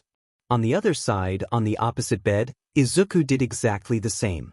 The air had the characteristic scent of antiseptic soap, and through the window at one end, the moon could be seen from high up. The silence was very heavy for Katsuki, who, although feigning tranquility, was close to losing his mind. The nerd kept doing that, scanning every corner with his gaze, overly interested in the hand sanitizer on the wall or his own boots.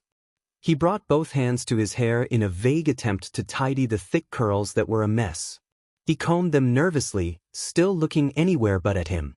Katsuki Bakugo had achieved the impossible, making Izuku shut up. How is it that someone capable of saying 100,000 words per minute was so quiet? This was a new kind of torture or something, because nothing was scarier than Izuku in silence. The nerd's foot bounced on the floor, causing a rhythmic little sound that was going to make him lose his sanity. What was Izuku thinking? "Hey," he blurted out. His voice sounded a bit rougher than it should have, which made him regret it instantly. Izuku jumped in his seat, so he tried to soften his tone before speaking again. "Are you okay?"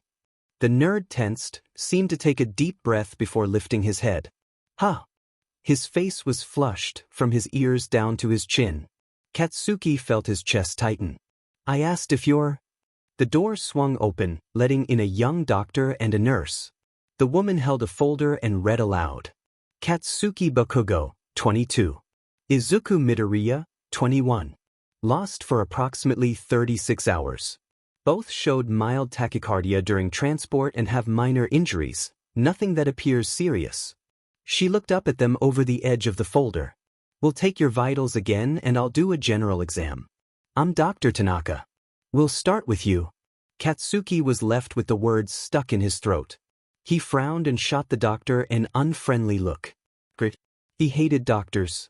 She went over to Izuku and asked the same questions they'd been asked on the way. The nurse took his vitals. His friend answered quietly, not looking around. They concluded the cut on his leg wasn't infected and that there was no obvious dehydration. Then the attention shifted to him, and the doctors started examining him. Katsuki obeyed reluctantly, allowing her to shine a light into his eyes to check his pupils. His vitals were fine. The whole time, he kept trying to keep track of Izuku, wondering if he'd look at him at any point. "The cut on your cheek looks fine," Dr. Tanaka said, narrowing her eyes as she looked at the wound. "It's clean, not infected. Does it hurt?" Katsuki shook his head. "Then you don't need painkillers. You'll have a small scar, but that's it." He shrugged, not caring much. She wrote something down, then looked at them again, first Izuku, then him. "You both seem fine. Anything else?" "I'm okay, thank you so much for taking care of us," Izuku added, in that soft, warm little voice he used whenever he was grateful. God, Katsuki was so gay for this guy. "And you? Don't play tough, kid." She gave him a challenging look. Katsuki clicked his tongue, took a breath, and let out an irritated sigh. "My right side," he admitted roughly, pointing with his index finger. "I hit it on a rock, or maybe when we fell and I slammed into a log. Not sure. It hurts a bit." Admitting that crap cost him more than it should have, but she hadn't fully examined him. Demon doctors. "All right, take your clothes off from the waist up, please. I'm going to examine you." Katsuki rolled his eyes, not thrilled about having to comply. He shrugged off his jacket and t-shirt quickly. The room was colder than he expected, drawing a slight shiver from him. He looked at his side. A few centimeters of bruised skin spread along his right side, near his lower ribs. He'd seen it earlier that afternoon, and it hadn't changed much. She leaned down to the level of the injury. "I'm going to palpate first. Let me know if it hurts."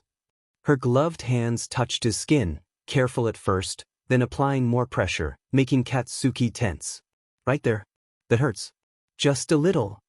"All right, kid. Now let me listen." She pulled the stethoscope from her pocket and placed it in her ears. She pressed it against his chest, then moved around to his back, covering each area while Katsuki breathed steadily. She took longer when she reached the bruised side. As he let out a deep breath, Katsuki lifted his gaze. A pair of green eyes were on him, bright and huge, locked onto his bare torso.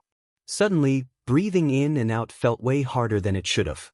He wasn't sure what exactly the nerd was looking at, but the weight of his gaze made him feel like he'd just run 20 kilometers.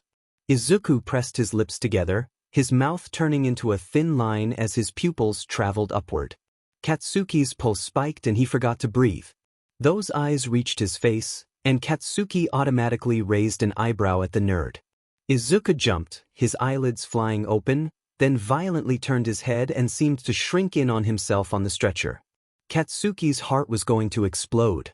"There's no pulmonary contusion, kid," the doctor announced, snapping Katsuki out of that extremely gay, very gay trance. God, why was he so gay? Was there no limit to his goddamn homosexual panics? "It's just soft tissue. I can give you some painkillers for it, but it'll go away in a few days. You're both fine. I'll do the paperwork and you can go. I'll let your mothers in now. One of them was crying like you died." Katsuki had zero doubt about which of the two women that was. He grabbed his clothes, about to pull his t-shirt back on when Dr. Tanaka and the nurse left, and the door immediately opened again. Aunt Inko came in with bright green eyes, red from crying, and behind her was the old hag, who fixed her gaze on him and the bruise on his side. Katsuki finished adjusting his clothes quickly as Inko went straight to Izuku. "Oh, Izuku," she sobbed, cupping his face with both hands, cradling him gently. "My baby." "Mom," the nerd murmured, voice muffled, though he let his mother fuss over him like he was still a kid. "You're scaring people." Inko let out a shaky laugh, wiping her tears with the back of her hand before hugging Izuku again. "I'm the one who's scared," she said. The scene didn't surprise Katsuki much. Izuku and his mother had always been the overly worried, overly caring type. Honestly, it was kind of sweet, especially since the nerd let himself be loved, clearly used to all that affection. Still, he looked a little embarrassed. It was a stark contrast to his own situation. The old hag stopped beside Katsuki, crossed her arms, and eyed him with narrowed eyes. Her brow was furrowed, her gaze sweeping over him, checking for more injuries. "Well?" she asked, raising an eyebrow in challenge. "What did the doctor say?" "Nothing," he snapped. "We're fine. The injuries are minor. We can get the hell out of here as soon as they're done with the DMN paperwork." The old hag clicked her tongue and leaned closer. "So, are you going to tell me what happened?" Katsuki frowned. "Do I have to tell you everything I do now?" Inko loosened her grip on Izuku, and both of them turned to look at the weird duo that was him and his mother. They didn't look surprised, clearly used to their rough dynamic. If anything, they watched them back and forth with curiosity, waiting to see how this would play out. "Being an adult doesn't mean you stop being a reckless idiot, Katsuki," Mitsuki shot back flatly, pointing at him. "I know you, brat. What happened?" Katsuki paused, narrowed his eyes at her like this was some kind of staring contest. Finally, he growled and rolled his eyes. "We tried to take a shortcut. Got lost." "Ah." Izuku jumped in immediately, almost on instinct, lifting his head a little. "Why yeah, but it's not Kaken's fault," he added, the words tripping over each other from how fast he spoke. "He just wanted us to get there faster, and it's true that the map was kind of weird." Izuku looked at Mitsuki as he talked, completely avoiding Katsuki's gaze. "Look at me. Look at me. Look at me." He was going to lose his mind. "Did you run into any dangerous animals?" Inko asked right away, worry thick in her voice. "Did you have enough food? Water?" "Mom," Izuku murmured, taking a deep breath. "Calm down. Breathe." "There weren't any dangerous animals," Katsuki said, though the nerd had been hunting for gross bugs every 5 seconds, but whatever. "Oh, my dear Izuku, you don't have to take the blame off this irresponsible brat. I know my son well enough to know he was the one who came up with that stupid idea." The old hag was against him. No surprise there. Katsuki growled, with nothing else to add. "And where did you sleep?" Mitsuki asked, stepping closer to inspect the cut on his cheek. Katsuki pulled away and waved her off, which only made her lean in more. "You didn't bring sleeping bags, did you?" Izuku opened his mouth immediately. Ah, Kaken brought his, so dash. And then the nerd shut up. Katsuki watched him sit up straighter on the stretcher, both hands coming down stiffly onto his thighs, fingers lacing together. Suddenly he looked like a DMN red flashlight. Katsuki didn't want to think about it right then, but the images slammed into his head anyway. Izuku's arms around him again. Katsuki's fingers tracing absent patterns along his lower back. Their breaths crashing together. Izuku pressed against his chest. He wanted to bolt. His pulse spiked, his skin felt tight. How much sheet had he done while they were lost? Why hadn't he stopped to think for one goddamn second before acting? Izuku, sweetheart, Inko said, you didn't bring your sleeping bag? No, Izuku answered. Yes, Katsuki said at the exact same time, sharp and rough. They looked at each other. Katsuki raised an eyebrow in warning. Confusion flickered in Izuku's big green eyes, his brow knitting like he was silently asking something. Then they turned away and spoke again, at the exact same DMN time. Yes, Izuku corrected himself. No, Katsuki said. That wasn't working. This time, Izuku didn't turn back to him. He kept looking at Inko, but she was looking at Mitsuki. And the old hag raised an eyebrow at her. Aunt Inko tilted her head. Jesus Christ, these women were communicating via telepathy and Katsuki didn't speak that secret language. Oh, I didn't bring mine, but Kaken did and it wasn't that cold, and Kaken brought a tent, and we found a safe place to sleep. Actually, it was kind of like a really nice cave, yeah, so we didn't get cold and during the afternoons it was warm. But we did have water. We actually had plenty, and then we found more water. I mean, there was like a waterfall, something like that, so we even showered. Or kind of. I mean, we didn't shower, there was no shampoo, but we took our clothes off and went into the water. I mean, not naked, but we did go into the water. Mom, you get it. And before that we fell because I wanted to look at a beetle. It was a really pretty beetle, so I got closer and slipped, and then dash. Izuku was barely breathing between sentences, his voice higher than usual, hands flailing desperately as his ears turned bright red. Kaken caught me, but nothing happened, we're fine. And did I mention it wasn't very cold? It's just that Kaken's sleeping bag is really good quality, and odd dash. Deku, Katsuki said. Izuku jumped and stopped rambling instantly, hands frozen in midair. He lowered them and took a deep breath, like he was trying to pull himself back together. Good. Both women were completely stunned. Mitsuki stood there with one eyebrow raised, a smug little smile creeping up the left corner of her mouth. Inko's eyes were wide, no trace of tears left. Her expression was completely different now. She looked like she was holding back laughter. Katsuki didn't like that. Not one DMN bit. Mitsuki was the first to recover. She nodded slowly. Ah, she said, sounding neutral, even though Katsuki knew Demon while she was scheming. I see. Then she tilted her head, looked at Katsuki, then at Izuku. The smile she gave them was borderline malicious, but her words were worse. So you slept together? No, Izuku blurted out, way too fast, his voice even higher. Inko nodded too, looking between them. Oh, of course, she said. I suppose the cave was the first night. She hummed thoughtfully, staring at the ceiling before turning back to Izuku. And where were you planning to sleep the second night? Katsuki felt his brain about to implode. What was this, an interrogation? The staff had already grilled them, what the hell were these women doing? Izuku opened his mouth, closed it, then opened it again without thinking. Well, it's just that, he rubbed the back of his neck nervously. The second night got kind of late, but we still found a place. And that's when the rescuers found us, and we were about to go to sleep, even though I was a little nervous. Katsuki shut his eyes for a second, begging the universe to strike them all with lightning. But not very nervous, Izuku kept going without taking a breath. I was just a little panicked, but not that much. Mom, I take after you, you know. He let out a quick, awkward laugh. But yeah, I mean, I was nervous, but nothing happened. We were just setting up the tent and I got a little anxious, but it wasn't a big deal.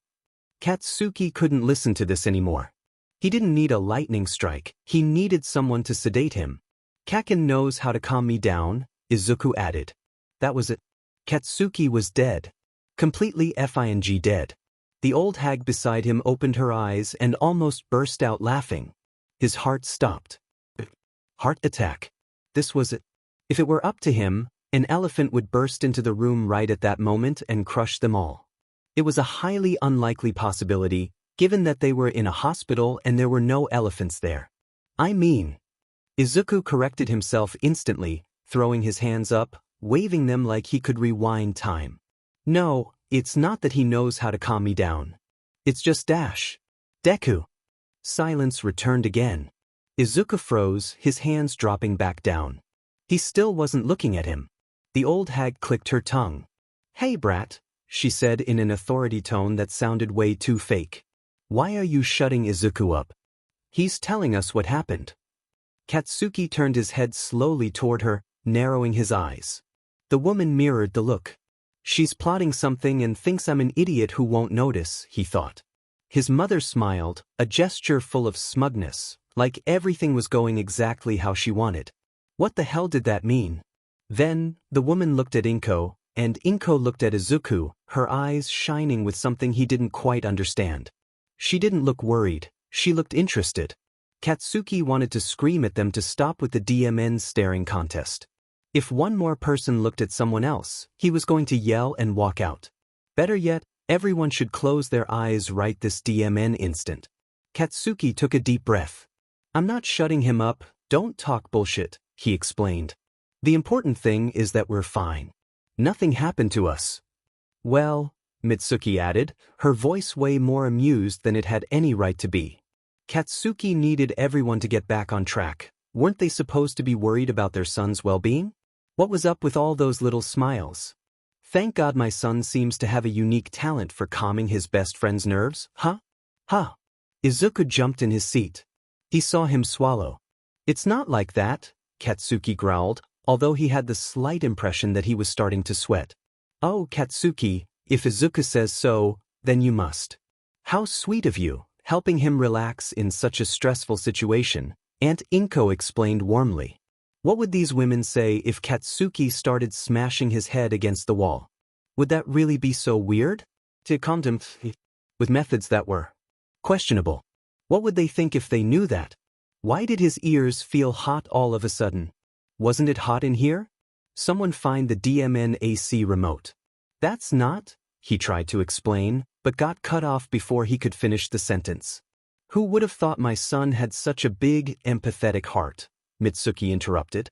The woman nodded over and over, looking at him with an expression trying to feign pride, something Katsuki knew wasn't in his mother's vocabulary. Born to help people. I always knew becoming a nurse would bring out a beautiful side of him.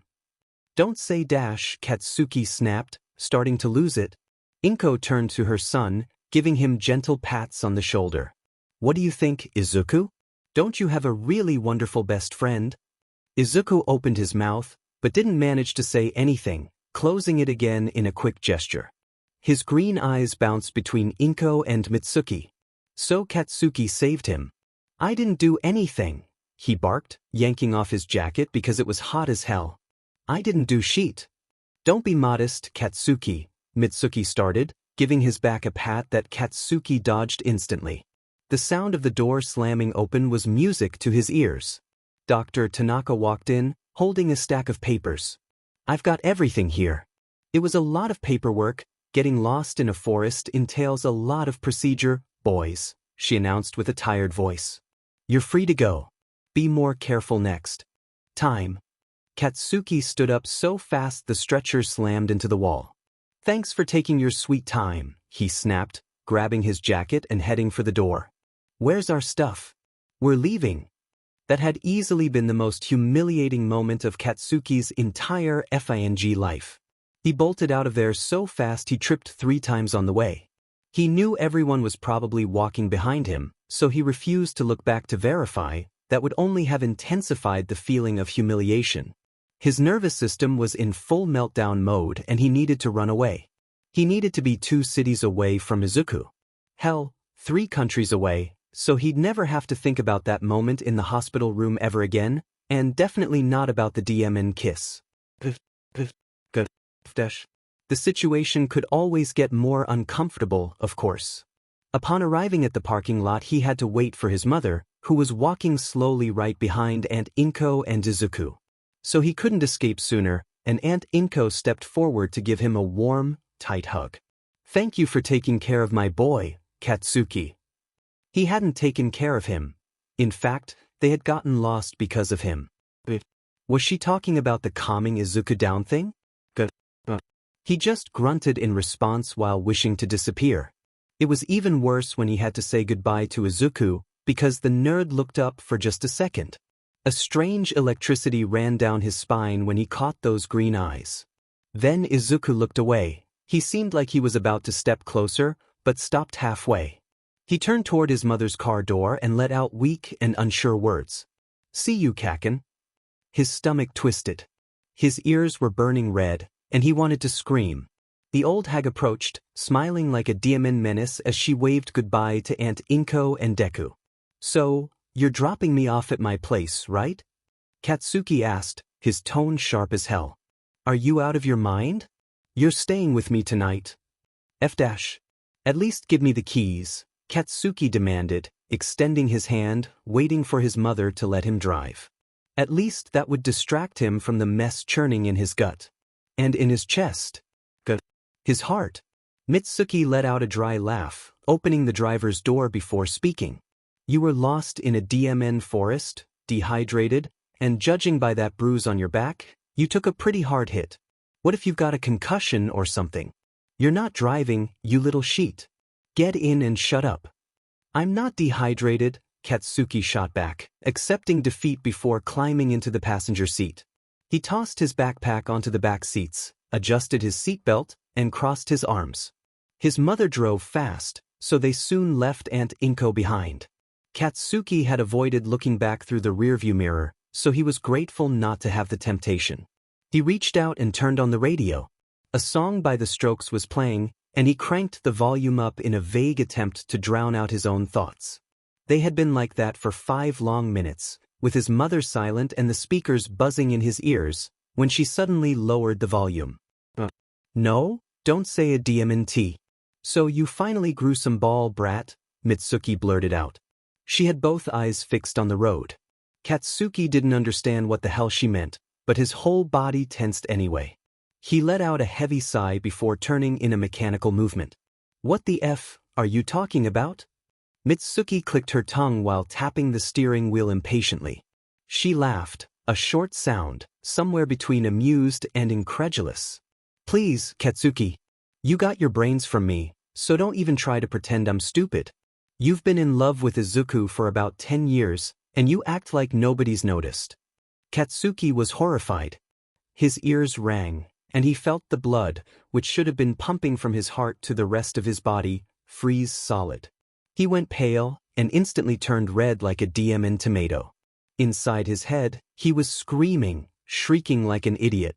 Then he started thinking. What if he opened the door right at that moment and threw himself into traffic? Could he survive that? A real concussion sounded way more tolerable than the conversation his mother was starting. "What kind of bullshit are you spouting now, old hag?" His voice came out higher than usual, and he had to clear his throat before speaking again. "You're delusional." Mitsuki shot him a furious look before looking ahead again. "Oh please, Katsuki. I've caught you staring at him like he's one of the demon wonders of the world when you think nobody's looking. You can fool the world even though you really don't, but let's pretend you do. You can fool the whole DMN world, but not me. I'm not gay." Katsuki snapped, looking at the woman as if she had just said the stupidest thing imaginable. "I'm so fang gay," he thought immediately after. "The gayest BSTRD in all of Japan. And I'm gay for the idiot Izuku Midoriya." And it wasn't even that he cared about the old hag knowing he was gay, he meant it. He didn't give a shit, and neither did she. What mattered was who he was gay for. "You know as well as I do that's bullshit, you lying little sheet," Mitsuki replied with a shrug, speaking with the absolute confidence of someone who's never wrong. Katsuki sighed loudly, irritated. He brought both hands up to his face, gripping his head like he was losing his demon mind. I don't like Deku, he muttered, a painfully unconvincing statement. Blah blah blah. Yeah, keep lying to yourself about something that's painfully obvious to anyone with a brain. Nothing's obvious, he snapped, lifting his head instantly just to glare at her. All right then, Katsuki, explain it to me, she said, taking a curve smoothly, spinning the wheel like it was nothing. What happened back there? Did you kiss him? Aya! Katsuki yelled. That was it. He was doing it. He was opening the door and throwing himself out. He leaned his head back, completely mortified and frustrated. Old hag, I'm 22. Why the hell are you saying this shit to me? Why are you all up in my life?